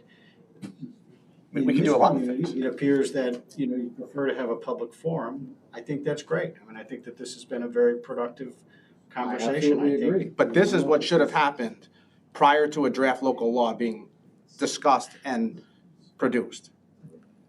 I would suggest what should have happened is that, for the past 5 years or more, 10 years, these companies should have been called in for site plan review so that you can regulate the truck traffic. I mean, this is the traffic study that was done in 2003 when Lafarge was going to put between 15 and 20 trucks on non-W a year. You know, in 2020, Carver's coming in, putting on 100 trucks At least, a yeah. day on town roads, and there's no oversight. Well, and that's what I was trying to get Mr. McHugh. Could have been better, but there are far more fundamental problems. I mean, I agree. You took off in 20, when you put the restrictions on North and South Traverse, that's great, but you funneled it all to Mountain Road Extension, which you didn't do anything about truck traffic. You just did truck traffic maneuvering. You just kicked the can down the road. And I understand you thought one-to-one was going to happen, but the problem is, once you did that weight restriction, George should have had a road maintenance agreement saying you have this much time to get 101 done, and if we don't find that you're moving fast enough, guess what? Then it could be shut down. But you just said, we're closing these 2 roads, we're going to funnel it here. The only person happy about that was Mr. Carver Laraway, because he cut his travel time cut down in half. And now we're years later, the only thing that's changed, the truck traffic's still there, Heidelberg is in, Carver is out. He sold all his trucks and his mining rights. So now the only thing that's changed is Carver's out. He's not benefiting grossly. Heidelberg's here, and we're still stuck with the same truck traffic. And what has this administration done in 22 months? We pulled 2 major industries in. We're having conversations. We've had Doing more than you. We've had conversations before with these same industries. What's happened? You didn't get anywhere. So Plan review too. you're describing the process we're going through. And the fact that we have no 22 site months plan later. review. Actually, Right. So 10 again, years We've had a later. very loose leash on industry because we've had no site plan review. Why that hasn't been changed? Why wasn't it changed the second that industrial plant went from a minor failing brickyard to a major industrial site? Why that wasn't changed then is beyond me. A loose leash we've had. It was changed. In 2011. In 2011. Mr. Carver opposed the change at multiple meetings. The town board proceeded with it anyways. There was a petition asking them to revoke that local law. They declined. That was another administration. At some point, after 2011, 2012, through changes in administration, there was a change in how these applications were dealt with. I mean, this is a 200-plus page traffic impact study for a change where Lafarge was going to put 15 to 20 trucks on a state road. In 2020, Carver's putting 100 trucks on a town road, and there was nothing. I can't explain that. I apologize for the process in terms of how we introduced, multiple drafts of local laws for the board to discuss. I would have certainly done it differently in retrospect, but I think your problem. That we do it differently. Okay, so you were correct. I applaud It's you. not about right or, it's not, to me, it's not about that. I'm just saying that I'm sitting here knowing the process and knowing that potentially what happened at the last meeting and introducing those local laws without even really discussing the local laws. We didn't even discuss the local laws. We just had a resolution to pass for a public hearing. And that bothered me and that scares me. And clearly it scares the residents because they came out. Yeah, no, and I appreciate that. I would note for the residents, I had circulated drafts of local laws back in May. And I think I've heard from a couple of board members. I don't know that I ever heard from you. And so if we need to have those discussions in a public meeting to get feedback, then that's what we should do. But, in terms of the process, I wish I had called it a public forum instead of a public hearing. If we ever introduce a law again here, I'll certainly do that.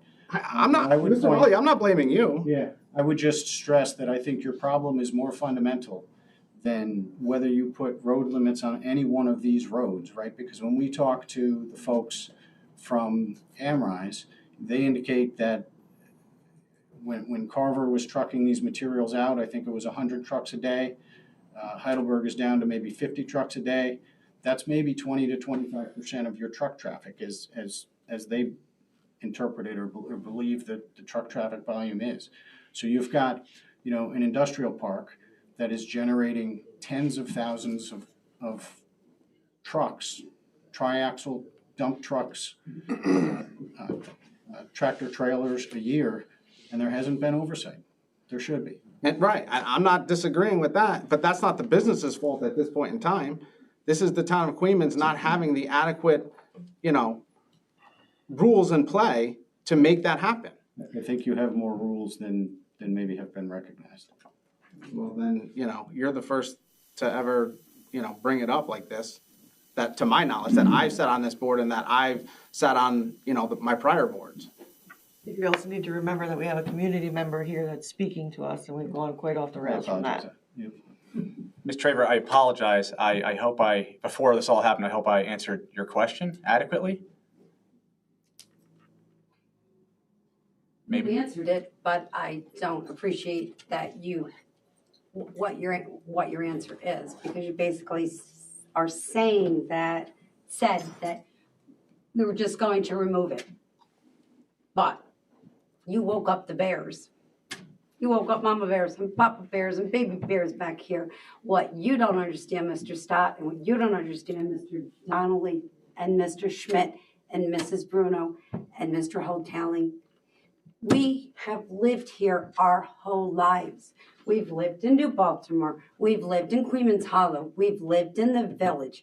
We're a family. We may not be family by blood, but we're family. So what happens in the village affects me, and I've never lived in the village. It affects me because that's my family down there. Whether it's this board or whether election comes and you all get replaced and the next one comes in, or the previous administration, we're still here. Whether it's a new company, industrial company that comes in with their new trucks, or it's local companies that send their trucks up and down these roads are not built for trucks, period. If you want to keep putting the trucks on the road, put the sub-basement and everything you need for the roads, but you don't have the money, you don't have the funds. There are roads. They're their roads. They're my roads. There's roads in our community that trucks should be on, and there's roads that they shouldn't be on. We as a community are asking you, this board, the previous board, the next board, and the next board 20 years from now, to enforce our roads so that we're safe. And you're not doing that. All 5 of you are not doing that. Don't tell me it's the leadership. Don't tell me it's the previous board. Don't tell me it's the next board that's coming in. It's your fault, each and every one of you. And yes, all of you. Go inside yourself. They're my roads. They're your roads, for God's sakes. Your children are here. Most of you have lived here all your life. This is our community. We do want business to come in. We do. But we still want to be safe. And you're not doing that for us. You're fighting. All you do is fight. And then you get the next board in, and all they do is fight. I don't care whether you're a Democrat, you're a Republican. Work together. I don't care whether it's election or it's January and the election's over, it's July. I don't care. This is my community. I've lived here my whole life. Protect us. Bring industries in, but at the same time, protect us and protect our roads. And if you can't do that, resign. If you can't do that, resign. These are my roads. These are your roads that I drive, your kids drive, and I want them safe. And until you make our roads safe for trucks, they can't drive on them, period. Thank you for your time. Ms. Traver. And I just want to say one thing, Mr. Smith, because you seem to be so hell-bent on rules and regulations. I'm going to read this from a April 13th, 2023 minute. And I'm not going to read the whole thing because you guys can look it up. But this is when, under new business, this whole local law 10 came in effect, okay? And this line right here says, it has been decided that a weight limit will be posted on North and South Jarvis Road. Who the hell decided that? That was under new business. There wasn't a public hearing. There wasn't talk about it. Who the hell decided that? And you want to talk about what's done right and what's wrong? Sure. Yeah, let's talk about what's done wrong. So I don't know exactly what you're referring to, because you're not. I'm referring to Referring to new minutes? business, April 13th, Referring to 2023. referring to minutes? I'm reading the minutes. Reading the minutes, okay. April 13th, 2023. Okay. New business. So that was, First part of the time agenda. it was ever talked about. That was part of the agenda. I don't create the agenda as a council person. It's not an agenda. It's saying it has been decided. Supervisor McHugh and Superintendent Baker inspected South and North Jarvis Mountain Road Extension to see what kind of damage is being done by the extensive truck traffic. A Zoom meeting was held with Lafarge, Carver Company, and Mayor Mizuraka to discuss what can be done. New York State DEC has been contacted regarding establishing a new truck route. This process could take up to 4 years to fully develop. It has been decided that a weight limit will be posted on North and South Jarvis. So now last meeting, we had to stay here till 9 o'clock and hear all the bullshit about fighting, about who's right and who's wrong, and whether Mr. Donnelly went to a meeting without Mr. Baker. I tried to see if the Zoom meeting Mr. Baker was at. I couldn't find that out because apparently these guys, supervisors, can have meetings on their own and they don't need to tell you. Okay, so I tried to find that information out. And then it was interesting that I read this because I was like, oh, that's under new business. Who decided there was a weight limit without even bringing it to the public? Oh, and was there a vote on that? No. Oh, after. Yeah, But it's just she's stating talking about a discussion in new that was business, done. it has been decided that a weight limit would be posted. So this was already decided before it was even brought to the public. It was even talked about, and you're worried about this little nonsense that they're trying to do a public hearing or talk, and stuff was decided and passed, and you guys just, yep, check. Who was on the board? In 2023, Mrs. Bruno, Mr. Smith was on the board, and that's it. Well, no, who were the other three? Oh, It was probably I don't know. Let me look. Taylor, Fever, and McHugh, I assume. There you go. Yes. So I just found that interesting because we have to listen to all the dickering and about who's right and who's wrong and this and that and the whole nonsense. But I thought that was a very interesting read, that it was stated that it was decided before it was even brought to the public. Thank you, Mr. Earls. You're welcome. And again, I think we're just trying to get information, just try to do what Ms. Traver says is best for everybody, trying to have a balance with our industries and residences, and part of that process is having conversations. Sometimes they're tough, sometimes they're not, but we're just trying to get information so we could go forward with being informed and trying to really just make the town the best it can be. That's all. Mike, just Yeah. short note. It's been over 10 years. I know. 10 years, so, I mean, and all these folks got to agree with me. It's been over 10 years. I retired in 2016, and I've been dealing, you got records, notes, emails. I've been here several times. But it was going on before I retired. It's been way too long. And there's just no reason why we need you folks to step up big time and do these weight restrictions, get this taken care of. Because it's a safety, it's a health issue. I mean, I don't even know if I have silica in my lungs now because I got it on my window, and so does Linda, and so do some of the other residents. We're breathing that stuff, I could be a walking dead right now because of these trucks. I don't know. I'm afraid to get checked out for that. So you really need to step up. I can appreciate that, Mr. Johnson. Thank you. Anybody else? Okay. Do you want to? No more further. Hi, I'm Larry Roth, R-O-T-H. I live at 158 Buschendorf Road. I'd just like to make a few observations. No one would build a road like Buschendorf today.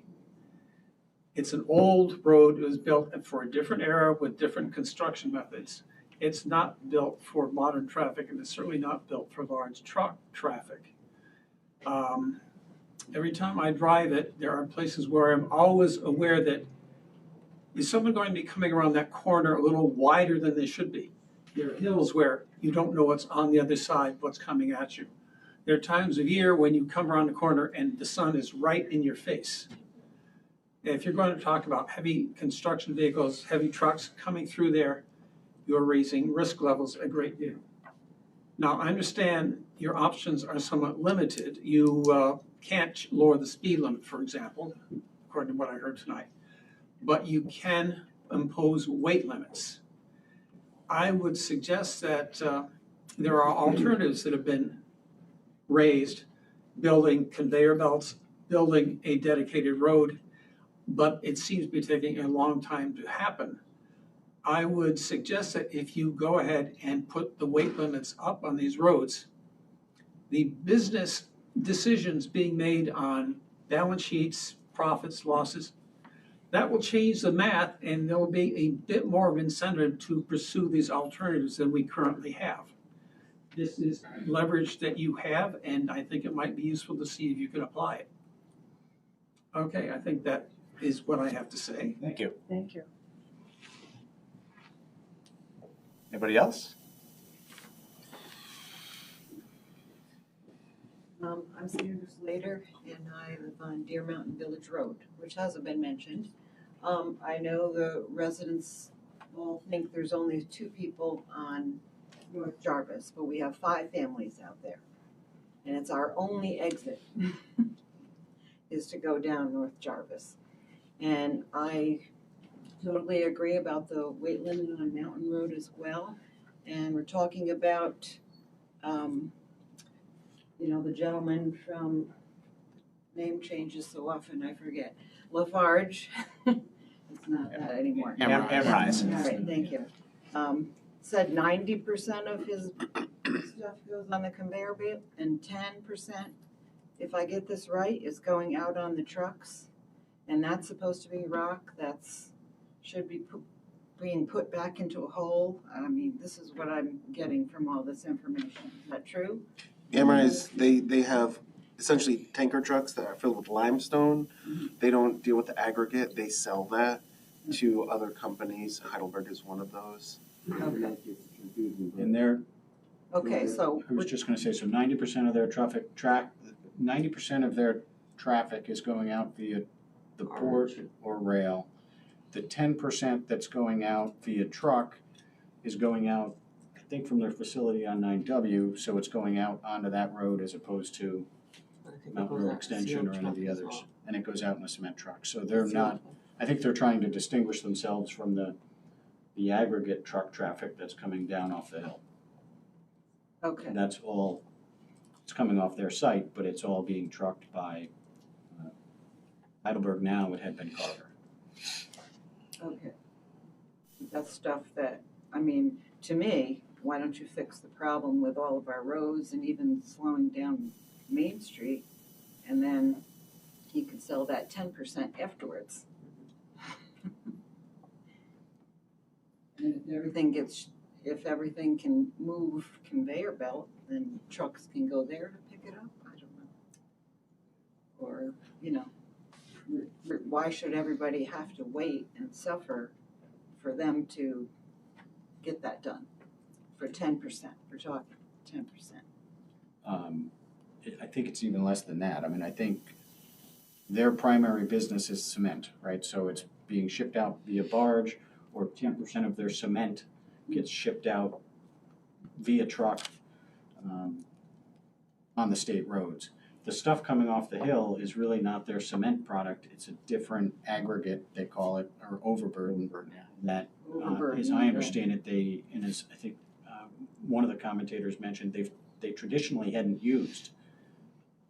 At some point in the last 10 years, they decided that there was a market for that, or maybe Carver approached them to buy it, and they started selling it to Carver, which would truck it out. But even then, my understanding was that they indicated to us that was a very small percentage of their overall business.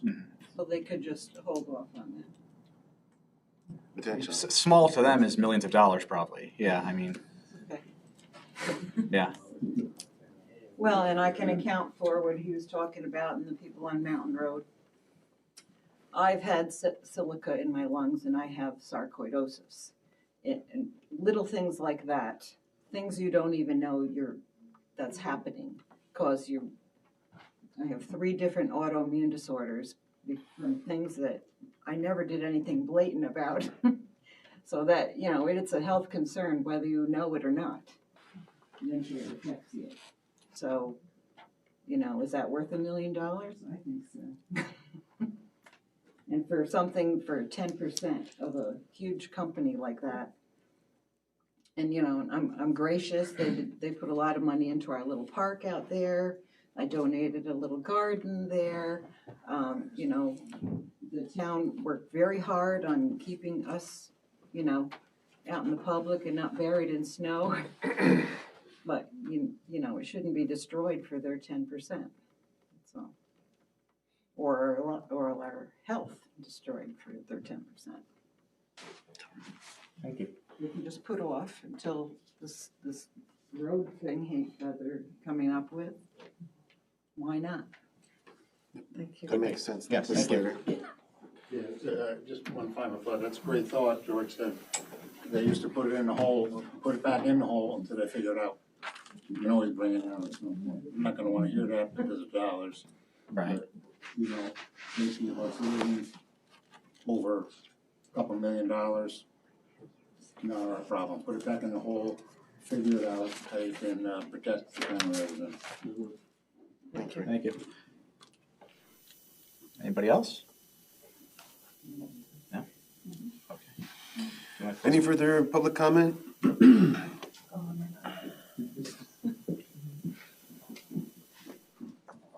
My name is Allison Fleming. I live at 4 Powell Hill at the bottom. And I'm not here about weights traffics because I live out there. But my concern and the reason why I'm here is just to ask about the jake braking. I think y'all call it jake braking. There's a lot of it. It's really bad. It's all day, every day, sometimes coming down the hill, Powell Hill, and just around the corner. And we both work from home. So I'm there and I hear it. The windows rattling. We don't leave windows open. I'd love to, but we can't because of the noise. And so that's just something I would like for y'all to think about. Ms. Fleming, do you know what specific trucks they are? All of them. Just all of them? Yeah, okay. I know if it was like one company, one specific. Every flavor of truck. Okay. Except for maybe the ones that are delivering the beer trucks. They are just quiet as a mouse. And I don't understand. I'm pretty sure you're heavy too, but they'll, I think they're going to the golf course. Yes. Very quiet, but everybody else, just all of them. Like around that corner where Powell Hill is, you're saying? All of the corners. At the golf course. Slow it down. Coming down the hill. Yeah. Coming down the hill from Powell Hill, coming from like Alcove. 43. Okay. I can hear them coming. There's this straightaway that our house faces. I can hear them come around the corner before they're even coming to my house, where people like to race. Mm-hmm. That's a different topic, but it's loud, and Sure. we just appreciate it. Okay. It could be addressed. They did stop it in Queens. They used to have a problem with the jake brakes in Queens. Yeah. They did stop it, so. So it's possible. Yeah. Well, a lot of those were, again, I that's why I asked, do you know who it is? Because you can reach out to the company and say, can you not do that in this area? But if you don't know who it is, how do you notify the trucks, right? Where did they stop it in Queens, Steve? Signs up. I believe that they agreed that they We had Carver, somewhere Carver, trucks, Carver, and he helped. It wasn't a law. No, right. Consideration. Consideration. They talked to them, so trucking, it was Carver, I believe, and they decided that they could do that. There was a way for them to not do that. Okay. Well, thank you. We appreciate it. Thank you, yeah. Hold on. Just a completely random question for the people who are talking about getting the silicate in their lungs. I don't know if anybody remembers when Aaron Brockovich came to town and spoke at the high school with the two other doctors. Was anybody at that lecture? No, but I remember. Okay. So one of the doctors there, I think, was from Harvard, and I thought he said that there were being air quality monitors being put up. And I don't even know who got that information and where their testing stations are. Does anybody know anything about that? They did an air quality monitoring. I don't know how many years ago. It was before I was on this. And I believe it was, I won't mention the name, but it was a person that was able to work with the DEC, and they put up the monitors and they did get the report back, and the report showed that the air was not in any way contaminated or causing a health problem. That was So why. it's not a continuing air monitoring. You think it was just a short study at that time, and then it Well, was. that it was a certain length of time. I believe the DEC has the information, and they were the ones that said that was not causing a problem. Because I thought if they were doing it at that point, maybe something could be done to help the people who are worried about the monosyllable. It could So it was do- just one of those things. And if you she was interesting, but the two doctors that spoke were really much more interesting at that time. Thank you. Thank you. Yeah. Survey was done because the plan was near improving the village. Had nothing to do with this. This was later, this was regarding Carver, I believe, and the companies there, and that's when they did it. Was another one done? Yes, it was more recent than that. How long ago? I don't know. I know it was before I was on the board, so it was before 5 years, within the last, I would say, That was regarding the Silica from Mountain Road Extension or? no, it was air quality within Queens, the lower, I believe, the hamlet. Okay. I think it was driven by the clouds that were going over the village of Ravena. No, I don't know. Because the dust was going on all the vehicles, and that's what I remember. Yeah, I don't know. Okay, any further public comment? If there's none, I make a motion to close the public hearing on the budget. Public forum. No, the public hearing. Oh, I'm sorry, sorry, long night. I'm hearing things. I second that. All in favor? Aye. Because we don't have to close the public forum. No, right. Okay, that takes us to new business, which we have none of, unless somebody has new business. No. Okay, and to the resolution. I, Councilmember Stott, offering the following resolution with adoption. Be it resolved that the town board has approved the payment of bills as presented in the abstract for October 2025 as follows. Prepaid vouchers 25001494 to 25001499 and 25001501 to 25001560 from the following funds. General, $171,306.19. Part Town, $22,557.21. Highway Part Town DB, $53,419.97. Sewer, $33,852.24. Trust and agency, $55,072.34. Voucher numbers 25001561 to 25001644 from the following funds. General, $79,190.28. Part Town, $1,448.98. Highway DA, $1,218.63. And Highway Part Town DB, $31,202.72. Sewer, $15,927.90. And the TA fund, $707. Second? Or do you want to read the total for all? Oh, I'm sorry. Total for all funds is $465,000, $65,903.46. Second for discussion?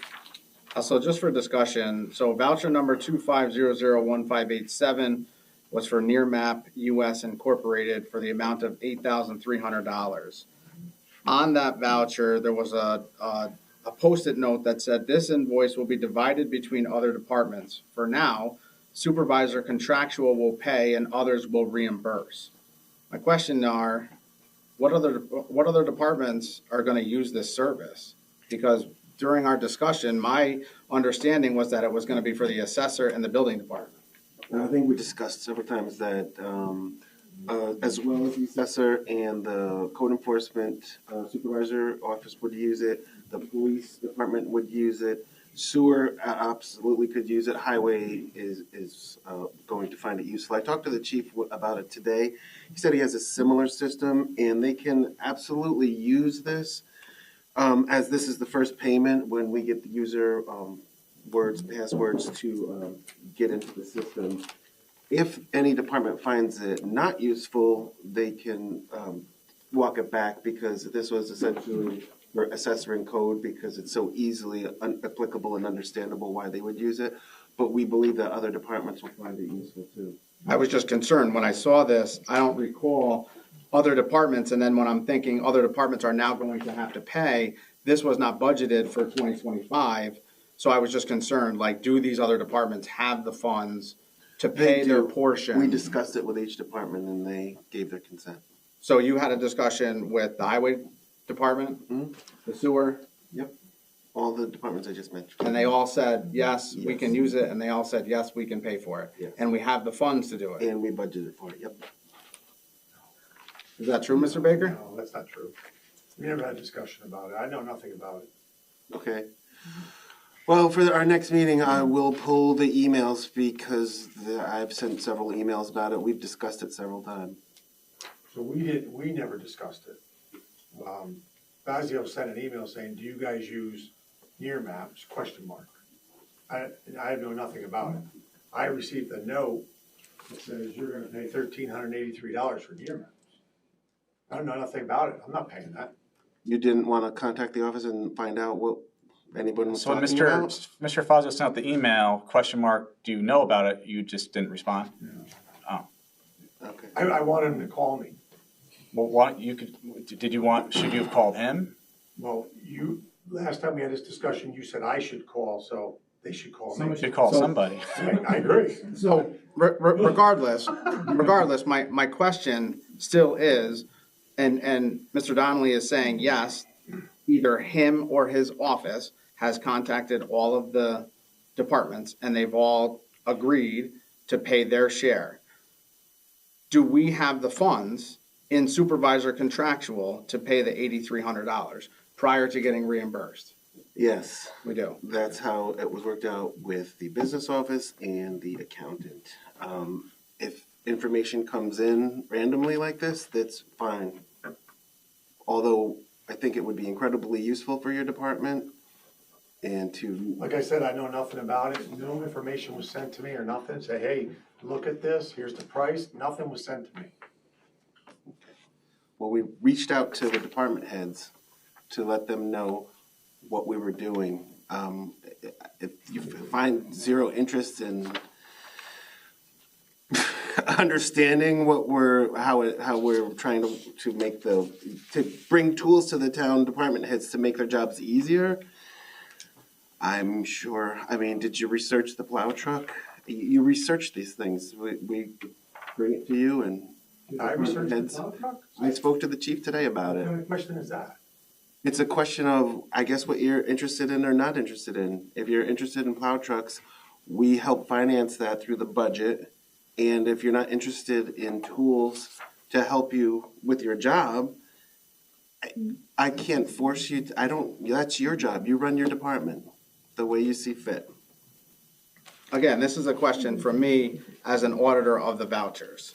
So you have supplied the information and the answer to my question. Yes. And the chief said he would find it very helpful to have that.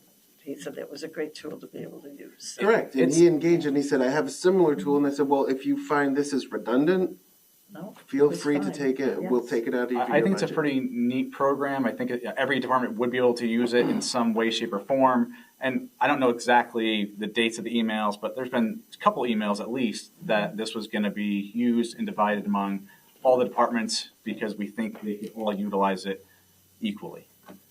And like you said, if they try it and they find out, nah, I don't really use it, I don't like it, so be it. Then don't put it in your budget for the following year. And is this in the budget for 2026?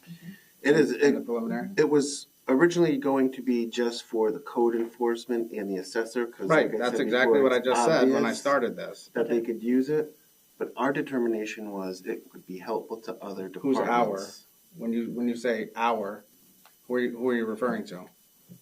Not me. No, not you. No, you're not a department head. We reached out to the department. I'm just saying. I asked you who's our. But if I got the emails, you got the emails. The office of whether the you answer or not, supervisor, you which still heard the information. supervises the functions of the town and the department heads. Okay. We did get it. This is pretty basic stuff. Okay. Is any further discussion? No. All in favor? Aye. Opposed? Yeah, opposed? Motion carries. I stole this argument. I Supervisor Donnelly over the following resolution to move its adoption, whereas the Chief Fiscal Officer of the town of Queens has determined that in order to maintain proper balances within various accounts, an interfund transfer is necessary. Now, therefore, be it resolved that the town board of the town of Queens does hereby authorize Supervisor Stephen Donnelly to transfer the funds as depicted below for the budget year 2025. General Fund A, amount $3,000 from DA 5130.3 machine rental to account DA 5110.4 general repairs contractual. More discussion. Dan, this was in, I forget the email earlier this week or last week. Was this part of that, what was in the email? Okay, this is that. So we got some more blacktop work we'd like to do. And you need $3,000 more. And I'm out of money on it, and the rental, I'm not gonna rent anything Right. from here the rest of the year, so we can just cross. Yeah. And that was the same email. You said how you had to rent like a forklift or something, and okay, yep, it's coming back to me now. I'm not gonna rent anything, so I just wanna use the rest of it. Okay, fair enough. So I'll second it for discussion, but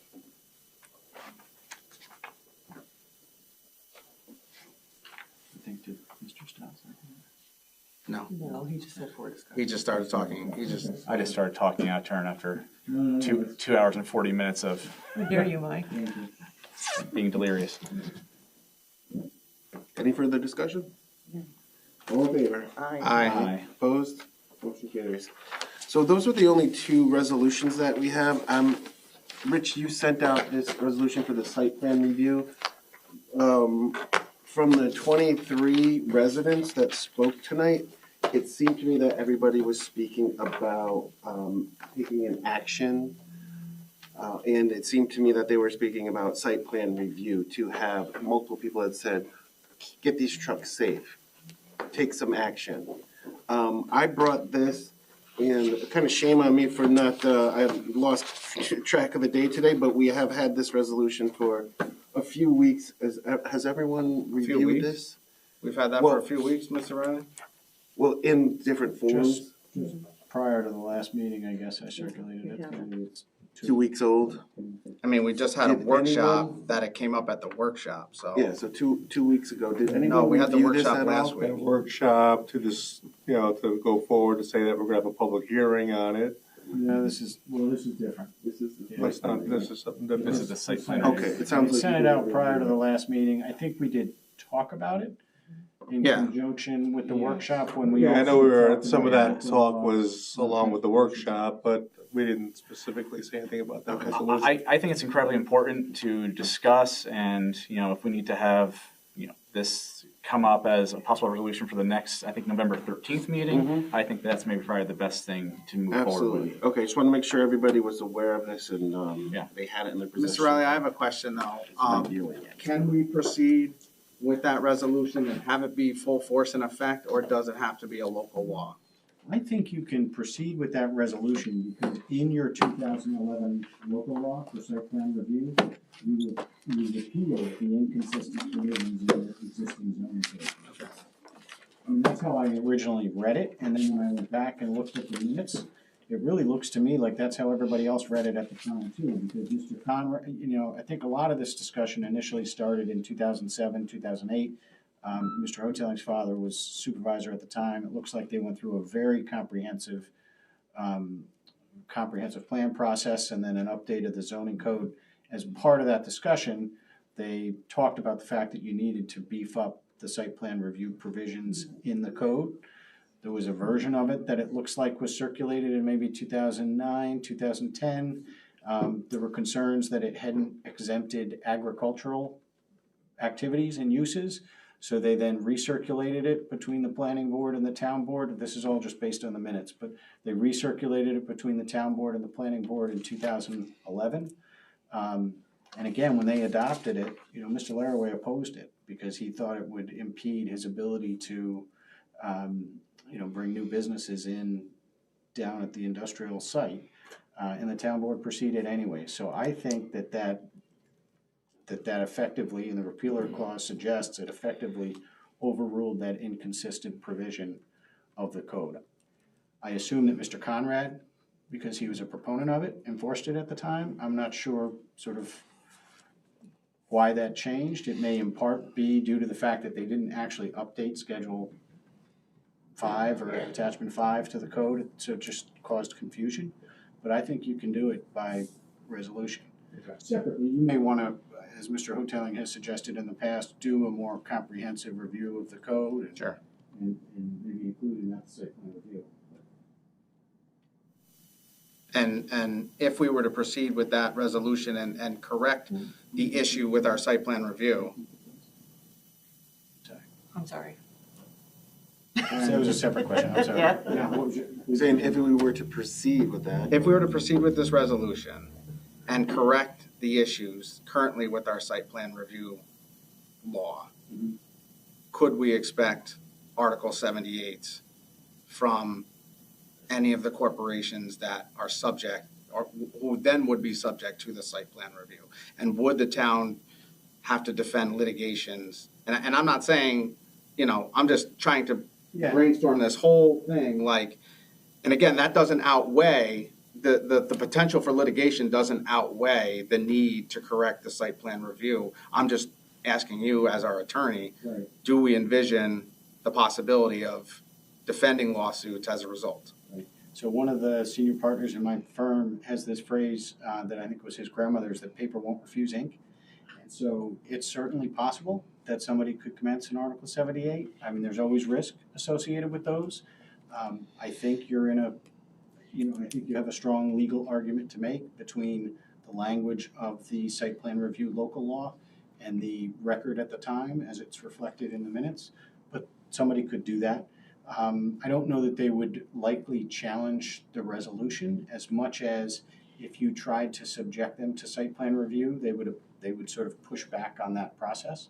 And so it's certainly possible. Okay. You would have a fight there. I can't say that's without any risk. Yeah. Okay. The only thing I would add though is that I think it would be important to take that position because that gives you the ability to look back. I mean, there's been a lot of intensive development, as I understand it, in the last decade, right? And so taking that position gives you the ability to maybe look at some of those and evaluate whether they should have been subject to site plan review.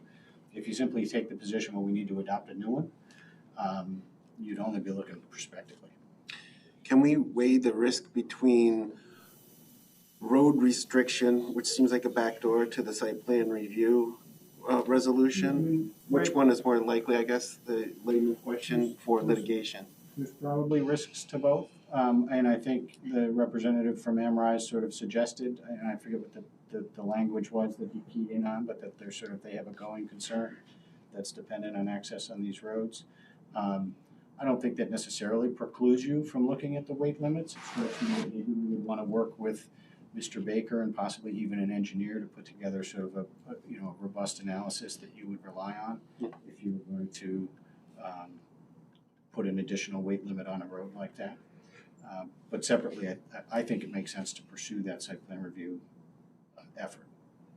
Is the board comfortable with pursuing that tonight, or would you like a couple of weeks to review the resolution? I would prefer to wait so I can review it in detail and. Yeah, We can wait, that's fine. Until November 13th, I think is our next meeting. Yep. Okay. All right, very good. Announcements? Once a teacher, always a teacher. Upcoming meetings, November 10th and 25th of November, PBZBA at 7 p.m. And our next town meeting is the 13th of November and the 24th, both at 6 p.m. And at that meeting on the 13th, we'll have to act on the budget. Yeah, the preliminary to the adopted. We have a public hearing scheduled for the 13th of November. Correct.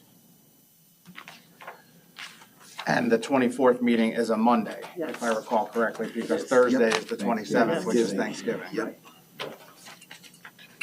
Public comment time. If there's any public comment, step up to the lectern. How you doing? 2 weeks ago, we briefly touched on the new rule, Mr. Stein. Yes. Talking about the extension of, I think it was the court, maybe? Court, police, town hall meeting, room I think meeting. you had mentioned something about MJ Engineering gave the town a quote. Well, yeah, they did. We had hired them in the very beginning before we, in the very beginning after purchasing to see what would be the feasibility of, what could you put in that area to support the police and the court. And they gave us a couple different options, option 1 and option 2. Really behind the building, it was like a 30 by 100, and then it was like a 30 by 100, and then it came around the corner sort of. So 2 options, square footage. They did their whole engineering report, and they did give us like a couple prices, if I'm not mistaken. I think the one was like $2.1 million, if I'm not mistaken. Yeah, I heard you say something. And one was $750. Yeah. Yeah. Now, was that for the court and the police? Yeah, that was when the idea was to have it attached to the building before we learned that we had to have a risk category 4 in a building, which is steel beams all the way around an existing building. So that would prove to be financially too much, So we decided to do the town offices, which, by the way, were 75% complete. They're really flying through it. And then there's 2 acres there. So we could possibly put an L-shaped building of the police and court with town hall. And I think Mike is suggesting from anywhere from 1 million to 2 million, depending on costs. What was that cost they gave you? That was like a year or 2 ago? Yeah. It's like a year, yeah. You gotta imagine steel's gone up. Like all the other codes? Yeah. So 1 or 2 million isn't good. Yeah, and like I did say, I said at the last meeting that we should probably start really thinking about hiring LaBerge or an MJ or any engineering firm to sort of mock up again what we have envisioned, so we can get more of a realistic number. Because we did become privy to, again, Code 4 for the police, and obviously the courts have their own specs and regulations to follow. So we have the acreage. I think it's a great location. I think we can fit everybody there. We just have to decide as a board, who are we going to hire to do another feasibility report to meet our needs, and where exactly in that 2 acres we want the court, the police, and the town meeting room. And then you gotta talk about a bond. Yeah, I mean, it's eventually going to have to be, yeah. Now, would that have to go through, would that have to be voted on through the town? Should be. Yeah.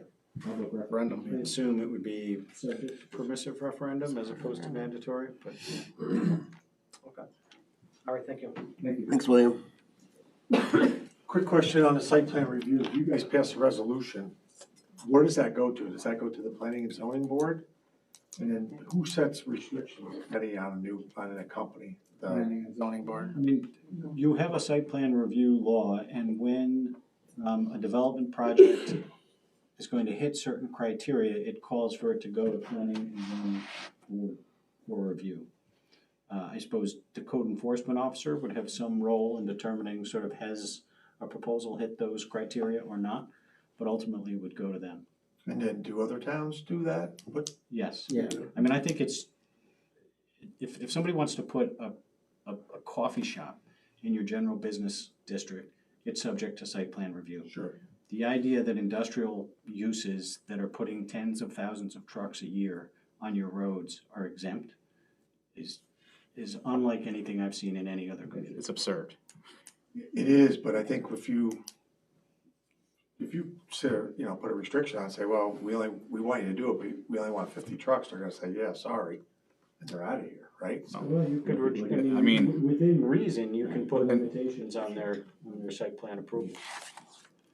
I just think You know, that's, you couldn't I tell think them. that's the sticky part, is the restriction. Well, it's the balance, right? Because right now, I don't want to speak for anybody other than myself. I think it's imbalanced, right? You have a whole industrial field in the town of Clemens that has, they're exempt from site plan review.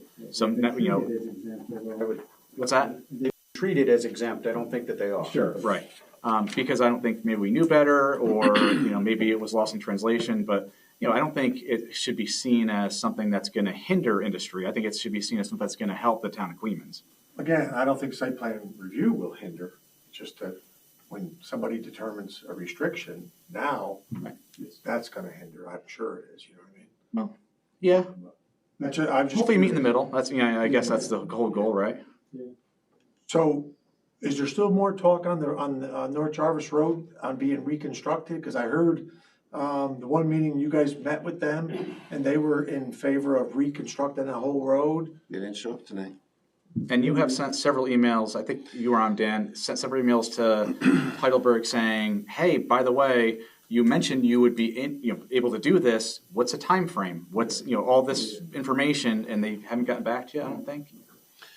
No, not on what they think it would look like in a time frame. So we're trying to get information to see. Yeah, it's an enormous project. Sure, absolutely. You guys know that, it's an enormous project. Yeah. Thank you, Sam. Any further comment? Anybody else? Hearing none, I make a motion to adjourn. I'll second that. All in favor? Aye. Aye.